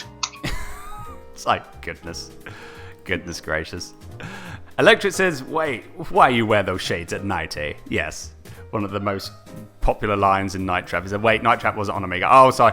No, I'm looking at the wiki page. No, Sega CD, 32X, 3D, what is that, 3DO? That might have been what I was thinking of. Ah, yeah, the 3DO company. Yeah, that was what I was thinking. I was thinking Amiga, but I got that wrong. My bad on that. But yeah, it was on, like, the Sega CD and on PC. So, what was I going to? You had one job. I know. I had one job. One job, and I blew it. I'm sorry. I'm going to retire from podcasting and streaming. I'm just going to retire from doing projects as a whole. So, you know. That's not go too far, Jesus. my time has come. But one thing I was going to say quickly, one game that actually works well with story and online gaming, and this has just came into my head, is Titanfall. Yeah. Have you played Titanfall, James? I haven't had the chance to play it yet, no, but it looks amazing. So really annoyed at. So what they do is that there is like online gaming on there as well. It's mainly online, but there is a story mode to it, where, you know, you either play as like one faction, and the object is to try and defeat the I think Defenders of Earth or the Rebels. One of those two teams. But you pick the team, and then you go, whilst you're waiting to get into the game, you hear stories of the characters that are in your team about why are they part of the rebellion, why are they part of the special forces, and what's going on. And I feel because I've seen the story mode be played. I've played Titanfall. It's really, really fun. I haven't played Titanfall 2. I want to at some point. But the story and online mixed together with Titanfall, it actually works. And I have seen the playthroughs of it, and it's just there's a lot of backstabbing, there's a lot of this going on, and it's whilst you're playing the game as well, these things are happening that are changing the story, and it's you're thinking you're just trying to get the objective, and all of a sudden spanner gets thrown into the works. You're like, what the hell's going on? It's you could be beating the rebels, and then all of a sudden this spanner gets thrown into the works. It might change the course of the game. It's holy crud, that's so good. So I mean, if companies decide to do online but add story into the online as well, as long it can work. It honestly can work. You just have to put a lot of time and effort in order to make it work. But yeah, if more companies do that, we could see next gen will probably be will probably boom up a whole lot more, I would say, with gaming. But absolutely, yeah. A lot of online there's a lot of games that have online, which is a lot of fun to do, a lot of fun to play. But honestly, I do enjoy playing next gen games. They are a lot of fun. But you can't beat a good old retro game. That's what I have to say. Oh no, definitely. It's next gen. I think we're in the golden age of video games as it is, especially with all this next gen technology. But some days they may get a bit too annoying where you think, nah, let's play some retro. Let's play some Sonic. Exactly. We're gaming nowadays. It's booming, and it's great to see that how popular it is. But yeah, no, you can't beat a good old classical retro game like Super Mario 64, Sonic the Hedgehog, Sonic R, Tomb Raider, Spyro the Dragon, or any of those games. You can't beat playing a good old retro game. No, you can't. Strata says Crash Team Racing took inspiration from Diddy Kong Racing, not Mario Kart. Oh well, there you go.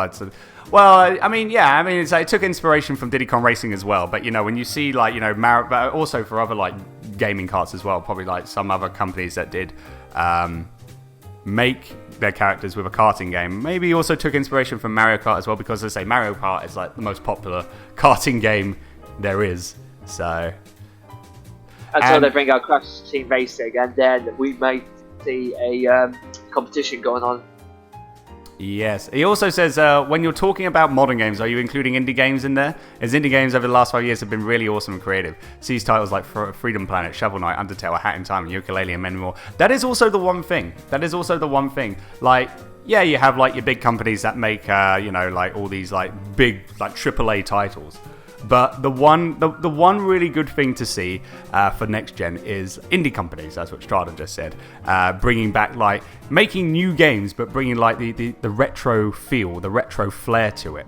As he says, Undertale, A Hat in Time, Freedom Planet. Those games are really, really amazing to play. It's something for the next gen gamers playing, and also for old school gamers like us, getting into something that we used to play back in the day and just playing something that's so new. Yeah.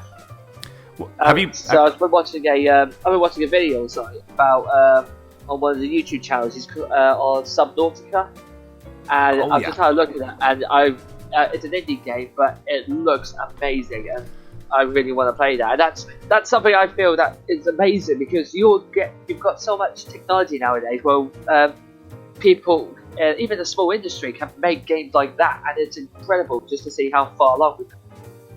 Definitely. It's awesome to see small little companies, indie companies that can make something so good, and then it's just just because you could say anyone can make a game now, and it could just explode with popularity of how good it is. So it's amazing to see Undertale, for example. That was when it first came out. It was and I've seen playthroughs of it. It looks really fun and enjoyable to play. I haven't played it yet, but I really want to get on and play it because it just looks amazing.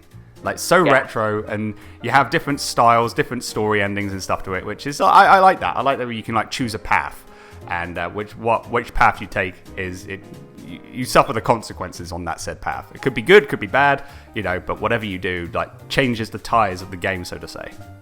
Yeah. Legend Boogaloo says, plus I'm not really much of an online gamer, to be honest. There's a lot of people that don't like online games. I mean, I enjoy online games, and James, you enjoy online games as well, but I think we both like a good story every now and then. Yeah, I think we'll take story over online gaming any day. But Yes. we'd like to go online gaming every so often, but yeah. Gotta do the story. Edge says revokes British Andy's Wikipedia page. Oh, gosh dang it.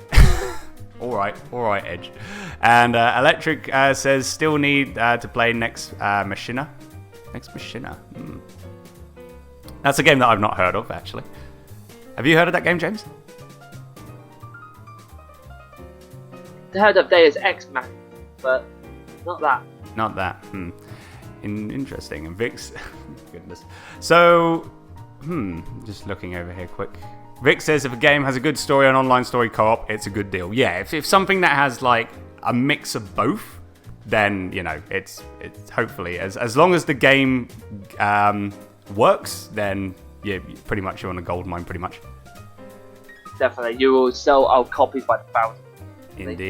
Indeed. Okay, so let's get on with the conclusion. We're going to play some more music, and then we'll get on with the next topic, and yeah, I think that we'll call that a success. So, James, conclusion, retro gaming versus next-gen gaming. What's the pros and cons, and what is your favourite genre of gaming?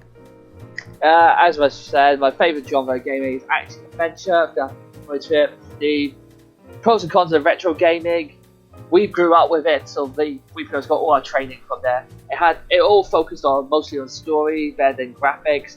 The controllers were also easy to do as well, and it's just amazing. The cons for it, again, the graphics.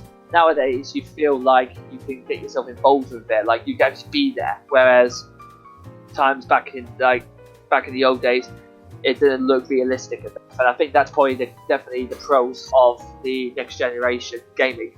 And the fact that you've now got access to a whole wider multiplayer and the worldwide around, I mean, that's definitely a good pro to the next gen. Major con is going to be it all seems to be revolving more around earning money and getting money from like customers, and especially like DLC stuff. I'm really up against that. If you've got DLC, if it's after the game story, brilliant. If it's to increase the story, just put it in the fucking game. That's not a DLC, that's you just keeping it away from.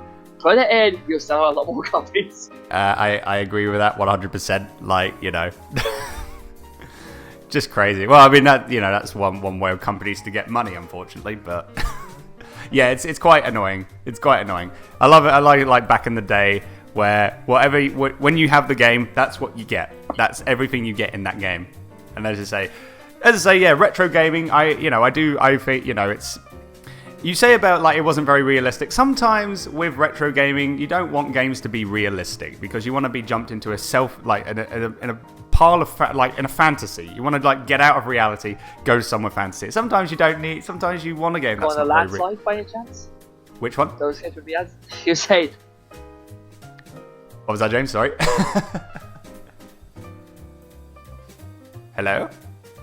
Oh, are you there, James? Uh-oh, I think we lost him. That's not good. Oh dear. But yeah, no, as I say, sometimes you want to get out of reality to jump into some fantasy, and sometimes like not having like realistic style gaming. Sometimes you want that. With next gen, yeah. Like things now are getting more like realistic, and the graphics and everything just looks amazing and gorgeous. That's one good pro about it. Like the games are looking really, really nice and really, really good, and controlling is amazing as well. And just like there's a lot of new titles and indie titles as well that are coming out, which will bring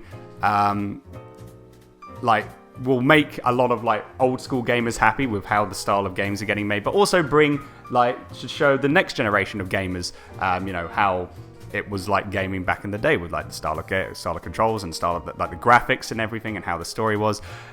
The cons, as what James says, yes, a lot of nowadays it's you have a game like back in the day. You have a game, you play it, that's what you were given. If you have a game now where you play it, you completed the story, You thought that was over, but wait, there's more. Buy this DLC and you get more of the story. It's like, why? Why couldn't you just put that in the game? It would be a whole lot more simple. But, you know, that's a con as well. And also, like, you know, more things of, like, big gaming companies trying to, you know, add, like, more stuff. And in order for you to get that said stuff, you need to pay them money. That's a bit of a con. That's just, you know, it's sad to see that. But, you know, I mean, hopefully there will be greater things to come for next-gen gaming, greater things to come, and I'm hoping for that will happen. But for me, honestly, you can't beat a good old retro game every now and then. Can't beat playing on an original Nintendo 64, a Sega Mega Drive / Genesis, or a Sega Saturn, or a GameCube, or a Dreamcast, or a PlayStation, original PS1, and just putting in a disc, putting in a cartridge, and just playing a game for what it is. So I feel like retro gaming was the better gaming at the time. But I hope, honestly, in the future, next gen there's going to be bigger, better things for next gen gaming. Hopefully it will be. I'm sure there will. There's a lot more opportunities available for next gen games. Yes, hopefully. I'm keeping my fingers crossed that things will work out. I mean, as I say, there are some good games from next gen. Don't get me wrong. There is some really amazing games that have been made during the next gen genre. The next gen era, I should say. But I'm hoping that there are going to be greater things to come in the era of next gen gaming. And Vic says, so in your case, you get Superman 64 and you can, can we just end this? Yeah. Just play Superman 64, just be like, I want this to be finished right now. Please help me. We'll just shove it. We'll just do what we did to ET. Just shove it all into into a desert in Mexico. Yes, or that as well. Why didn't they do that for Superman 64? I have no idea. See? Because I think they would have found it easily. That's probably why. Yeah, probably. Electric says, reality used to be a friend of mine. Prepares for retro virtual insanity. Yes, all of that. And hearing those fantastic boot screens like the PS1 and Saturn. Yeah, that's one other thing as well. The boot up screens on the old school games, on the old school consoles like PlayStation, Sega Saturn, and the Dreamcast, and also like PlayStation 2, GameCube, and Xbox. Really, really good. Nowadays, it's like, okay, fair enough. You say that, however. I have now downloaded the retro for on my PlayStation 4 that has the PlayStation 2 in. So you turn it on, log in, and you instantly get the old PlayStation 2 sound. Nostalgia overload. Really? That's a thing? Amazing. If you're really into like the old PlayStation 2 themes, I recommend you buy it. It's only for like £2 or something, but it's brilliant. I'm gonna have to get that now. I'm gonna have to get that for my PS4. I need that in my life. Goodness gracious. And Edge says, cause of the Superman curse. Yes, indeed, the damn Superman curse. Anyway, I think it's now time for us to get on and do some... Yes. Time for us to get on and play some more music, and then we'll get on with the final segment. And then that should be it. So we got one song from James and one song from myself. So I hope you enjoyed these. And Ein, why did you put down Lex Wins? Why did you do that, sir? Did I do something wrong? Please let me know. I apologize. So we're going to kick things off right now from Tomb Raider Legend. This is going to be Croft Manor, and this is James's pick. Yep, this is sort of the song that I love to listen to when I relax. I remember being ages away. This time last year, I was away in Dubai, and I remember going onto the Burj Al Arab, right at the top, and there was a spa there with a big swimming pool. You could see the whole of Dubai, and I had this song playing in the spa, and oh my god, I could not feel more relaxed if I could, and that's sort of the song that stuck to me. So if you want a bit of a relaxing theme, this is sort of one that you listen to. So we're going to have a very relaxing theme, and then we're going to have a very like old school 80s music being played as well after Croft Manor. So get ready, guys. It says we don't have a lot of variety in music, eh? We have like so much variety. It's amazing. It's amazing to see. So get ready, guys. It's now time to begin with the next music bit. As I say, this is going to be Tomb Raider Legend Croft Manor. Enjoy these tracks, and we will be back in just a little bit with our third topic, and that is going to be the listener's topic. Enjoy, guys. Manor.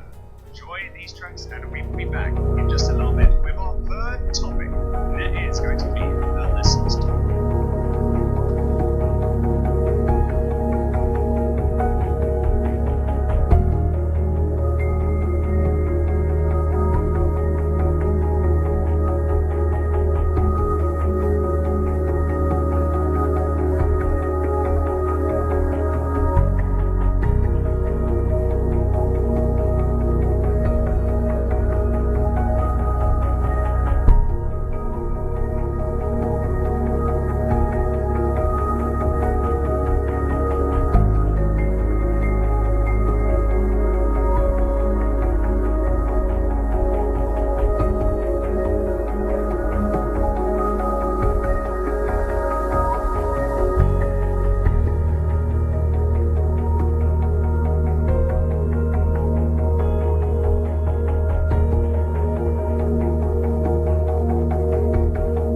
And welcome back, everyone. Hopefully you enjoyed that little music bit for you there.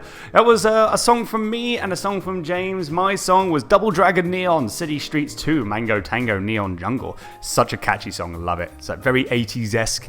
So good, so good. And then James's song was from Tomb Raider legend, Croft, Manor. We're coming up. It's now time for the final topic of the show, and then we're going to get the results of Throne of Games. So who's going to win? Who knows? We'll just have to wait and see in just a little bit.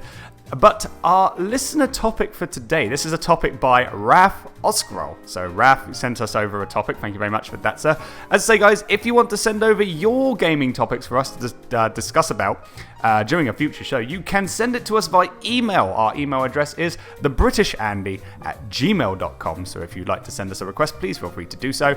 But the topic is going to be talking about small franchises made by big companies.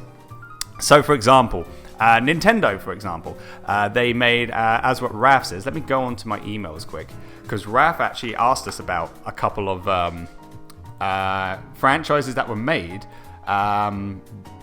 which we would like to see again, maybe in the would be good to see some games made by for those franchises. I need to try and find that bloody email now. That's always fun. Here we go. Found it. So, small franchises by huge companies that need to be turned into big franchises. Example, Wario Land or Wave Race. But especially Wario Land. Wario Land for the Game Boy Advance and the one for the Wii were both absolutely awesome. So, yeah, something like that, like Wario Land or Wave Race. I would love to see a new Wave Race game. Would love to see a new Wave Race game, without a doubt. Would be absolutely amazing. But I'm going to give the floor to James. So James, yeah, small franchises made by big companies. What kind of games did you like that, there was only like maybe a couple of games made and then we never saw the light of day again? There's one particular one. It made one. They've been bringing out games and games for ages. But there's one particular company that actually they brought out one game, but then they just suddenly stopped, which I thought was bad because they could really expand on it.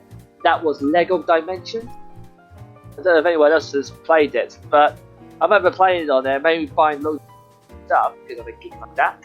But I absolutely thoroughly enjoyed playing it. I remember switching it all the way around, and I actually managed to the point where I managed to get Batman piloting the TARDIS at Hogwarts, and there is nowhere else that I could say that sentence exists apart from Lego Dimensions. I missed that.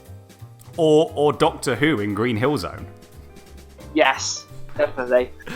I haven't played Lego Dimensions. I will say I want to get it, but I just haven't had the chance to get the game and also get the parts to make for the characters. But I will. One day I will, and I want to play it. But yeah, no, I've seen playthroughs of it. It looks really good. That's really weird. Like, you could be, like, say, in Batman's cave, and you're playing as one of the characters from Ghostbusters. It's like, what the hell? It's the only ever time you're going to see me, and and it makes you laugh as well. That is true. That is the only time that you would see that actually happen. So yeah, something like that. Lego Dimensions. I mean, maybe something. That would be like maybe get a second Dimensions game maybe in the future. I mean, that would be awesome to see with like more characters from different other franchises and movies and TV shows. Wasn't Red Dwarf supposed to be on that as well? I think Red Dwarf. At one point it was going to be Red Dwarf. I think that would have been fantastic, or at least hilarious, because it would have just been nice to have just seen that. I just want to play as Crichton because he's my favourite Red Dwarf character. Yes, he's brilliant. I love it. Mr. Lister, sir, you are such a smeek-heed.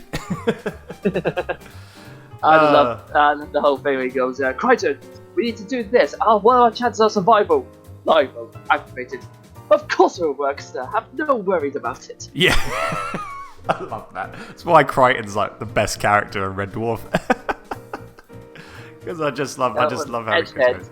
Yes. Batman, TARDIS, Hogwarts. James, are you secretly the alien who screws up the timeline? AKA the Flash. I do not screw up the timeline. I always fix it up afterwards. Yeah, you screw it up and then you fix it, so that nobody knows that you screwed it up. Exactly. I have my fun, and then clear up all the damages and Exactly. Electric says new Wave Race game, please. Yes, I would love a new Wave Race game for the Nintendo Switch. That'd be great. I mean, people would love to see. That's another thing. I mean, F-Zero. I mean, yeah. People might. I mean, I think it's a big franchise. It is a big franchise, but I want to go on to that because it needs some more love, to be honest. It needs some more love. A lot of people have been begging for a new F-Zero game, and, we haven't even had the chance to get one yet. So hopefully, maybe on the Switch or maybe on the new Nintendo console, whenever that gets come out, maybe in a decade's time. That would be awesome to see. Maybe a new F-Zero game. Wave Race, definitely. I would love to see Wave Race come back. I used to play a lot of Wave Race 64 on the N64 because that is one of the most amazing racing games you could play. Because it's like you're riding on a jet ski, and it's like you could go to a place called Dolphin Park, and your warm up is to follow a dolphin. I'm like, the hell, it's great. And it's like if you're going very slow, the dolphin just starts doing like dance moves and starts coming up in the ocean and taunts you like, you're not faster than me. It's like, god damn you, dolphin. Dolphins is the sea version of Sonic the Hedgehog. You don't go faster. You're too slow. Yeah, exactly. Exactly. And also the fun thing is as well, like on Wave Race 64, they have the ramps. So you could go in first place. You could be like the announcer goes, you're about 30 seconds ahead. It's like, great, I'm gonna taunt all the other racers, and I'm gonna do backflips and loop-de-loops. I'm gonna do all these tricks because you know what? I have time. And then you smash into the sideboard side, and it goes, you are now a minute behind the leader. Yeah, and it's like, god damn it, yeah, you could do that. I love the animations that if you hit the wall or something or hit someone else, you just hear your character go, ooh, and then they just like fall off the jet ski in like such a dramatic fashion, and then you just see them like swim back to the jet ski, and it's just like, oh. And it's like the music in that game, if you lost, it's like, oh, it just crushes you so much. It's like, so yeah, Wave Race definitely would love to see that. Electric Boogaloo says, I will buy Switch immediately if new F-Zero or Wave Race gets announced. Oh yes, definitely. I mean, like, I'll pre-order that in a heartbeat if either of those games get announced. Green Viper's also here. Hello there, sir. How are you? Tally-ho. Good show so far, and apologies for the lurk. Had to reinstall Windows. No worries, that's all good. He also says, new Wario Land would be so awesome. So yeah, like, did you used to play Wario Land on the Game Boy, James? I didn't. I'm really annoyed with that. You should. Because they're on the Virtual Console now. So yeah, no, that's like one series that's like a lot of fun to play. Like on the Game Boy, like you got Super Mario Land, but you can't beat Wario Land. You cannot beat it. Was that the one where you got to design like? Where you got like the 3DS, for example, you draw something? No. It's pretty much. It's pretty much a platformer game. Oh, okay. What about Wario? You play as the legendary Wario himself. The legendary Wario. Indeed. One other quick thing that I want to discuss about is now he's made by it's not like he was made by a big company. I think it was but he only had a few games, and that was Croc. Yes, I remember Croc. Croc, which was on Sega Saturn, PlayStation, and PC, and Game Boy as well. And then he had his own standalone His second game was only available on the PlayStation. I loved that game so much. And when Croc 2 came out, I mean, they tried to make it like into an adventure-style game with Croc 2. But yeah, no, the original Croc was just amazing and so much fun to play.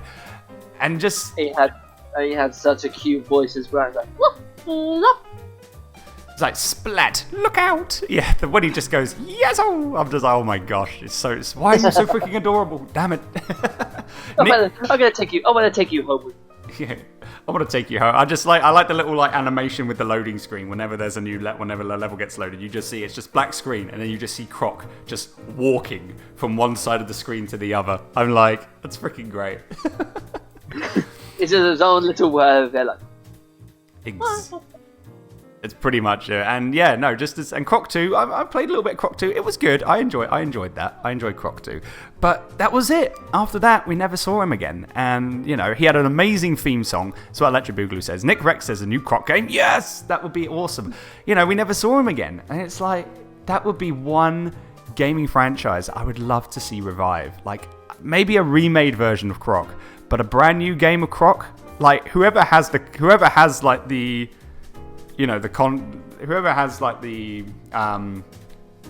contractors to have Croc, whichever company has the Croc franchise, if you're listening to this, please bring them back.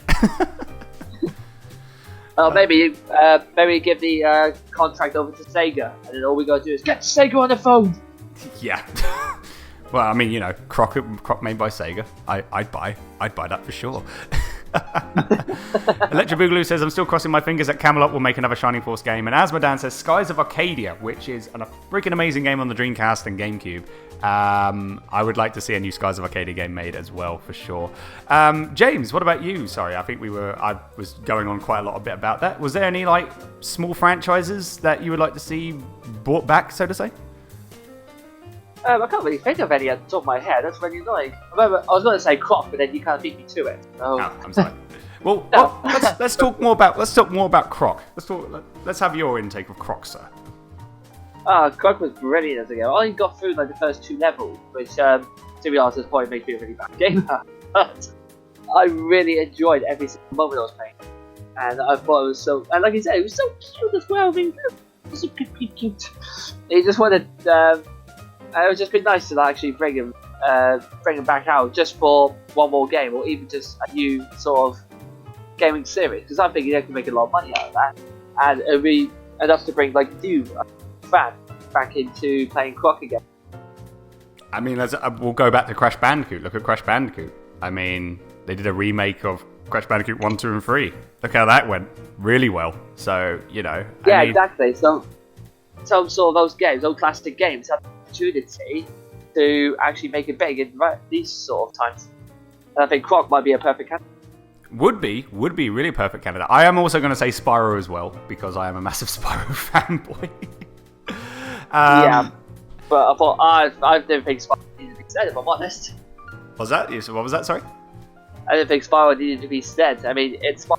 No one can say anything bad about him. No, that's true. That is true. I agree with you on that.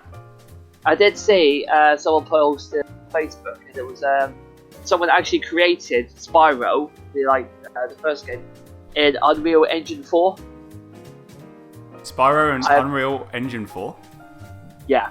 Wow. I've never needed something in my entire life so much than that. Oh my gosh.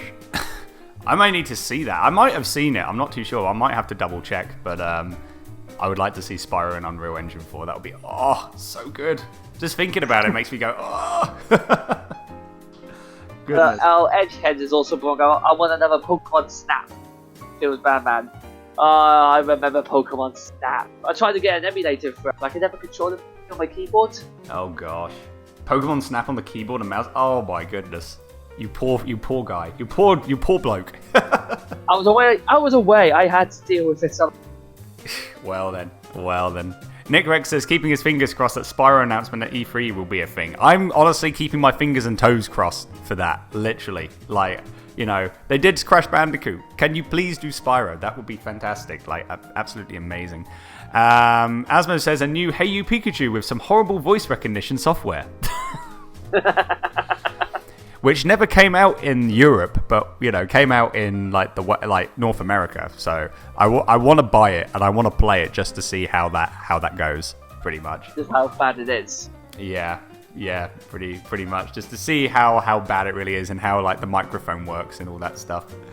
So, but, yeah. So, anyway, I think is there any more, like, games that you could think of off the top of your head that you think would like to see come back? Nothing at the moment, mate, which is kind of... But have you got anything?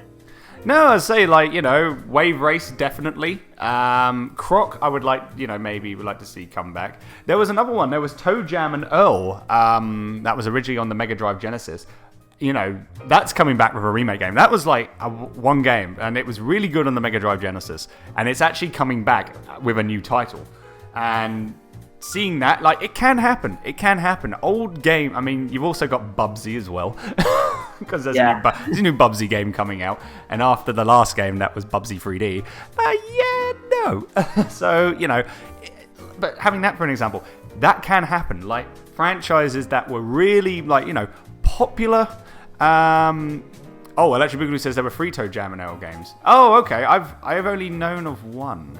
See, that's how much you know, I know games, but not. I remember all that. I remember number 2 being completely different first game was. What, There was a lot of, Toe Jam and Ale? yeah, because I think the first one was a case of you just walked around like a big map sort of. And then the second one, it was sort of like a side-scrolling game. Oh, okay. Oh, that's interesting. Because I've seen playthroughs of the first one. I wanted to get it when I still had my Mega Drive Genesis, but never got the chance to. So that's something that I'm probably going to maybe get at some point. Miss Iron says shame.png. Oh, there is one other game that two will bring back. Tony Hawk's Underground. Basically. Oh my gosh, yes. Tony Hawk. I love Underground and Underground 2. The story mode and creating your own character was fantastic. I loved it. So yeah, no, I agree on that. A new Tony Hawk's Underground. I loved would be every great. second of that, but they tried to get. They thought, nah, we'll just with the Pro Skater. So like, now it's not. Yeah, and now no more. It's like boo. Electric says there was one on the Xbox. Oh. Well, see, I never owned an original Xbox, so I didn't know that Toe Jam and Earl was on the Xbox. So that's some of got to, that was it. Yeah, that's something completely new. So hey, there you go, learn something new every day. Edge says walks outdoor.exe. Oh goodness gracious, I'm sorry. I'm not that knowledgeable when it comes to some video games. Some things, but not everything. But yeah, no. As I say, like Toe Jam and Earl, that's coming back. Bubsy. I mean, even though Vic says no one wanted Bubsy, but we're getting it anyway. Tough luck. But those examples, in a way, is like games that were like really well known back in the day, and then they were just like disappeared off the face of the earth, and now are coming back as a kind of revival. It's great to see, and it can happen. Like, will it happen with other iconic video game characters or franchises? Who knows? We just have to wait and see. It's just keep our fingers crossed and hope for the best. That's all I have to say. I think there's potential for them to come back out, though, especially at this time of this day and age, definitely. Yeah, definitely. So, in conclusion, James, small franchises made by big companies. What would you like to see come back as a return? It's definitely going to be Spyro, Tony Hawk's Underground, and Lego Dimensions. Nice. And for me, definitely would be Wave Race, without a doubt, and Croc. Wave Race and Croc. If I see any of those two, gaming franchises can make a comeback, I'm just like, take my money. Vic Stroh's just jumped into the chat. Tally ho to you, sir. He says Streets of Rage. That as well, to be honest, because you had Streets of Rage 1, 2, and 3 on the Mega Drive Genesis, and then that was it. And then again, like, disappeared off the face of the earth. Someone did try to make a Streets of Rage HD remake, but then that got taken down by Sega. But I wouldn't mind a new Streets of Rage game, to be perfectly honest. The music's absolutely amazing in that game, and the plot on it as well is tremendous, with like how everything happens in those three games. So yeah, new Streets of Rage game, I would do it. I would buy that within a heartbeat. So I think that's my third game for pick as well. So thank you for that, Vicstro. So yeah, Wave Race, I would like to see a return. Croc, I would love to see a return without a doubt. And yeah, Streets of Rage. If there's a new Streets of Rage game that ever comes out, I'm just gonna freak out big time. Also, Jet Set Radio. I forgot Jet Set Radio on the Dreamcast. Because you got Jet Set Radio and Jet Set Radio Future on the Xbox. That would be great. Victor says Burning Rangers. Yep, Burning Rangers as well. Guardian Heroes. Loads of other like Sega like games that were made like for the Genesis and the Saturn. Like pretty much were popular back then, but we don't see anymore. And Nights. Remember Nights? I remember Nights. Nights into Dreams. Nights Journeys of Dreams on the Wii. So and Darkstalkers Electric says, I would love to see a new Nights game. That would be really good. If Sega comes out with a new Nights game, that's again. See, there's loads of gaming franchises that I remember that we don't see a lot anymore. But if they make a comeback, again, I'm going to be bankrupt. Pretty much, this is going to be 2018, the year Andy goes bankrupt, big time.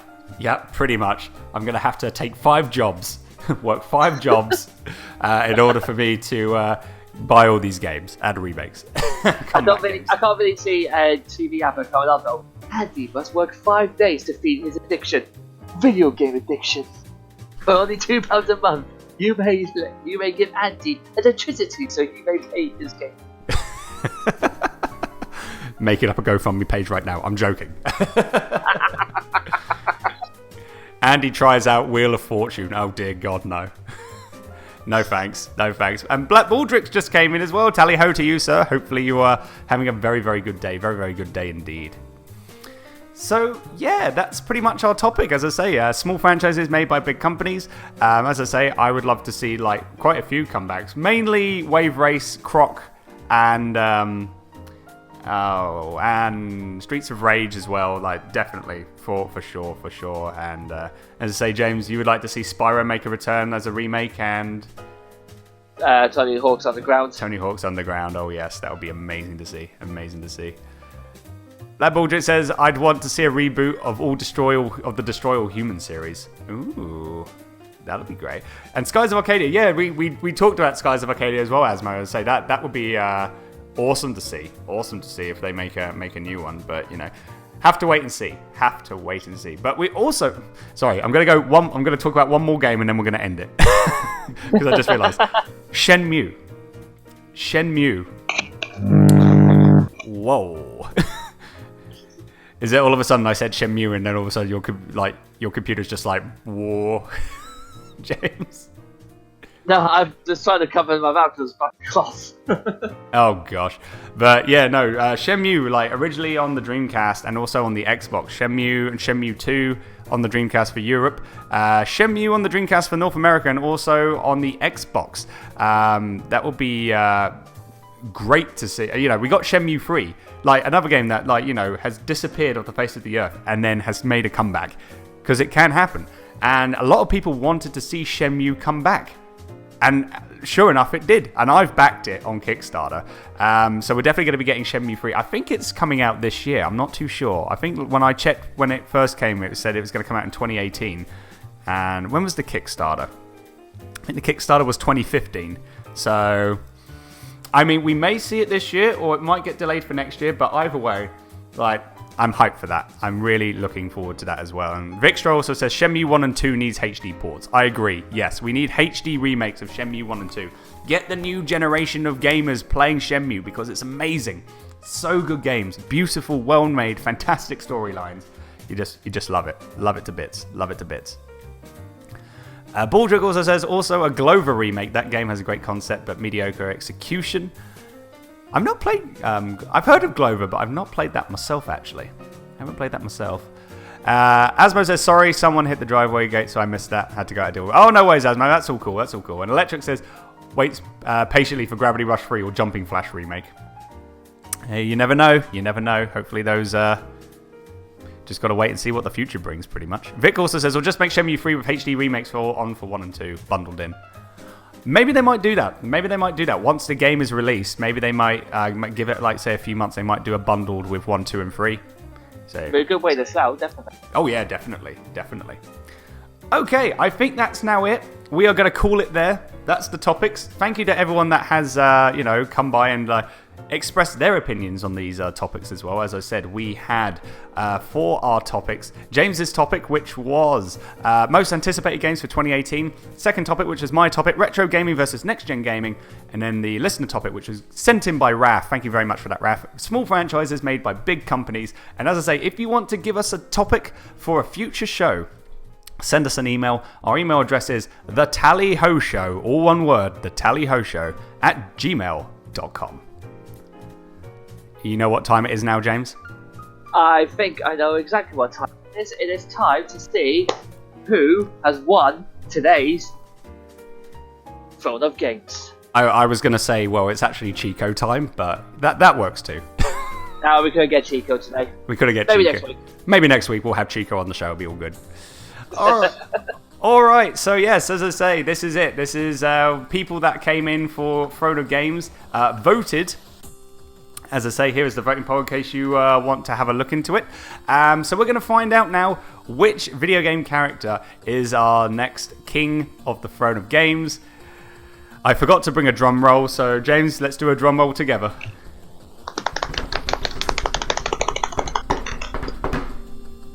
And the winner is... Oh, Jesus. Oh, don't tell me it's happened again. No! Oh, okay. Well, it was a tie. It was a tie, and then someone else voted. But I think what we're going to have to do is, because someone came in at the last minute, we're going to say it was a tie. Okay, that's fair. So what we're going to have to do now is to make it fair, we're going to have to make a new poll.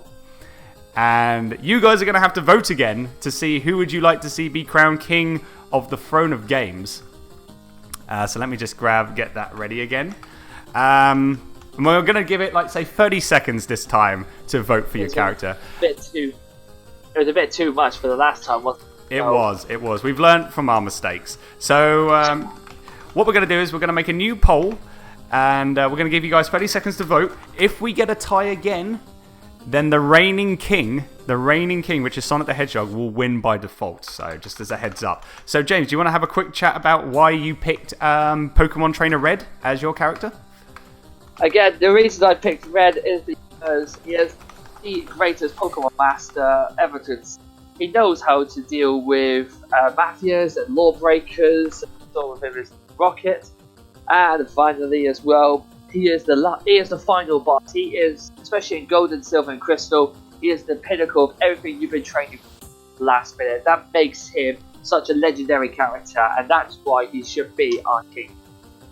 As I say, for me, Sonic, he's the reigning king of the throne of games. He deserves to be back on his throne. He's a really great gaming character. He's just a down to one of those cool heroes that, even at the face of danger, he's still got a smile on his face and he's still cocky as ever and he'll get the job done no matter what. He is one of those awesome characters that you could play his games multiple times and you'll never get bored of them. It's just like he's an iconic video game character that has touched a lot of people's hearts, and he's just a swell all around awesome blue hedgehog.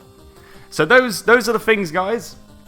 That is our characters. So we're going to get a stopwatch. I'm going to reset that. Who last second that vote? Yeah, sorry guys. Hashtag Red 2020. Yes. Pokemon Trainer Red for President of the United States. Because considering what's happened recently, we might need someone. Yes, no, I agree on that. So yeah, what we're going to do is, guys, we're going to put the vote poll in again. We're then going to go 30 seconds. After 30 seconds, the character with the most votes will be the victor for episode 1 of the Throne of Games. So in 3, 2, 1. There we go. There's the poll. Let's get voting. And we are off. Here we go. Okay. Oh, Trainer. Trainer's in first. Oh, he's got the vote. Oh no, it's a tie again. Oh, Trainer. We got about 10 seconds. 10 seconds. Who's going to win it? Come on, Pokemon Trainer Red. Vote? Oh, it's a tie. No, come on, one more. One more for Trainer Red. One more Trainer Red. Oh no, Sonic's got it.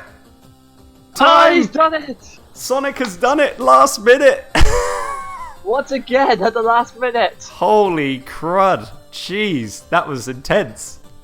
So, the winner of your episode 1 of the Throne of Games, and still your king, is Sonic the Hedgehog.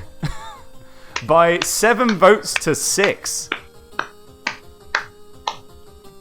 Right, I'm gonna have to go all out big time for the next one. Yeah, I think you will have to, mate. Holy crud! I've got to think of new ways in order to sweeten everyone in order to keep Sonic on the throne. I've got to think of new things, so that's going to be great. Free puppies to anyone who votes for my character. Yes, exactly. Asmo says it's a tie on my screen, 7-7. Yes, but when 30 seconds was up, it said 7-6, Asmo. So unfortunately, I was watching it as well, and I had 30 seconds on my clock. Second 30 seconds finish, it was 7-6. 7-6. So congratulations to our king, still king of the Throne of Games, as Sonic the Hedgehog. So, yay! All hail the king. All hail King Sonic. Yes, Sonic wins again. Hashtag rigged. Edge says, "Oh, I'm sorry. I'm sorry." We try our best not to rig this. It's never rigged. It's never rigged. Last minute votes do not count. Yeah, pretty much. Okay, so that means I can do this. That means I can still do this. Give me one sec. I will find the perfect jingle. So here we go. Not looking for. Yes, congratulations to our still current king of the throne of games, Sonic the Hedgehog. Perfect jingle. And there you go. There you go. Beautiful. So what I'm going to do now is I'm going to find a song, because we had one song for Sonic on the last episode, so I've got to find a new one now. But that is it, guys. That is the end of the show. So thank you all so much for coming by and listening in. Whether you're listening to this live on the podcast, live right now on Twitch, or listening to this on the podcast via SoundCloud. Hopefully you have enjoyed yourselves. James, have you enjoyed yourself again? I've definitely enjoyed myself right up to that last minute of Sonic. Then not too sure anymore. You're thinking to yourself, why do I even bother? No, I'm thinking I'm gonna have big guns out for next week, for the next show, and I know exactly who that's gonna be. You know exactly who it's gonna be. Okay, well I've still got my boy Sonic, so it's all good for me. It's all good for me. For now, dear Andy. For now. For now, oh gosh. Everybody to Andy's for cake. Yes, virtual cake for everyone. No, cake's a lie. Shut up. Electric text, until Shadow kicks Sonic's out, all hell Shadow. And then Sonic Boom, Supersonic Racing. I've got a song. It's from Sonic Free Riders, because the music on there is really, really good. Mr. Van says, clearly we need someone with sex appeal to crush the blue pincushion. I said sex appeal, not creep appeal. Well, who knows? Who knows? You just never know. Like, maybe James's next pick will finally beat Sonic, but two shows in a row, Sonic is the king of the throne of games. I'm happy. All the hype. But consider both two shows, Sonic has won both times. It's been a draw, so he's been very close to losing. He has been. All I need is one good character, and the scales will tip in my favor. That is true. That's true. So hopefully the next character that James has picked will maybe be. Will that be the character to take Sonic down on the throne of games? Tune in next time. Next live episode is going to be on February 4th. Hopefully, depending if our schedules work out. The next episode is going to be on February 4th. Yep, I have got myself free, so it will be. February 4th is what's going to be happening, and oh gosh. No. Didn't really want that to happen. Yeah, I was getting called on Facebook, so that's probably gonna get heard on. Busy. Yeah, that's probably gonna get heard on the show. So yay! So all that good stuff. Hysterical Huskies just said howdy. Hello there. How are you, Husky? Hope you're well. We're just coming up to the end of the show now, but hopefully you're keeping well. Tally ho to you. Victor says, so who has Sonic already crushed in these polls? Who has Sonic already crushed in these polls? He's already crushed Link, but that was a tie as well. That was already a tie, so... now he's crushed... Pokemon Trainer Red. But it can all change next week. It can all change next week. Who knows? Oh, sorry. Give me 1 second. Just got to do something quick. Do you want to talk about something, James, during the show? What do you think about the show? Show's going extremely well. I've enjoyed every single minute of it, and we've got everybody on the talks and everybody here just enjoying themselves. And most importantly, we're not actually been knocked down yet, so that's always a good thing. We're also doing something right. Yay! So hopefully next episode, we won't be kicked off. Well, that's the plan anyway, but not until they figure. Yes. Goodness gracious. Pickflix says, tally ho, crumpets and tea. And an old maid to you, good sir. Mark. Yes. And Victor says, Link, impressive. Goodness gracious. Alright, so on that note, I think we're going to call it there. So guys, thank you so much for listening in to episode 1 of the Tally Ho Show, whether you're listening to this live on Twitch TV, which is twitch.tv/TheBritishAndy, or on podcast via SoundCloud. Hopefully you have enjoyed yourselves. As I say, next episode is going to be February 4th. So if you want to catch that, please feel free to come by, be all of the hype. We'll have some more topics. We'll have a new character for the Throne of Games to see if we'll be taking over the throne from Sonic. And as I say, if you want to send us over your suggested gaming topics, send it to us via email. The email address is thetallyhoshow@gmail.com. So have you enjoyed yourself today, Andy? I have indeed. Also, Old Maid! Shout for Old Maid. Old Maid! Everyone, hashtag Old Maid on social media, please.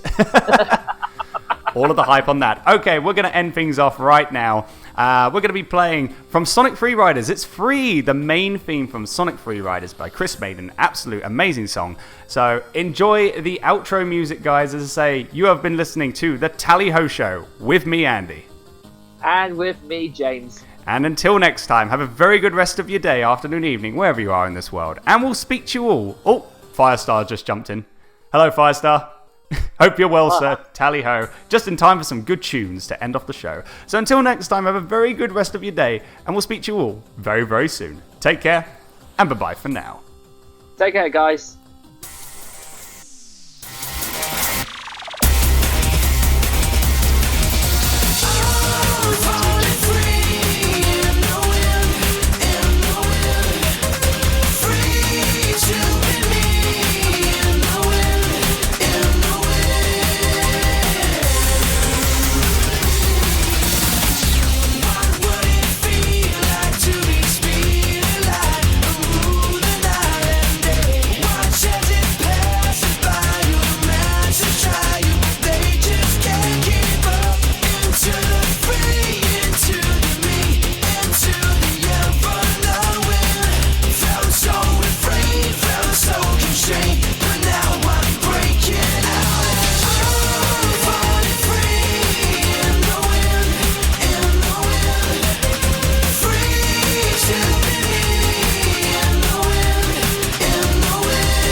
That fine booty drop.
Fireworks.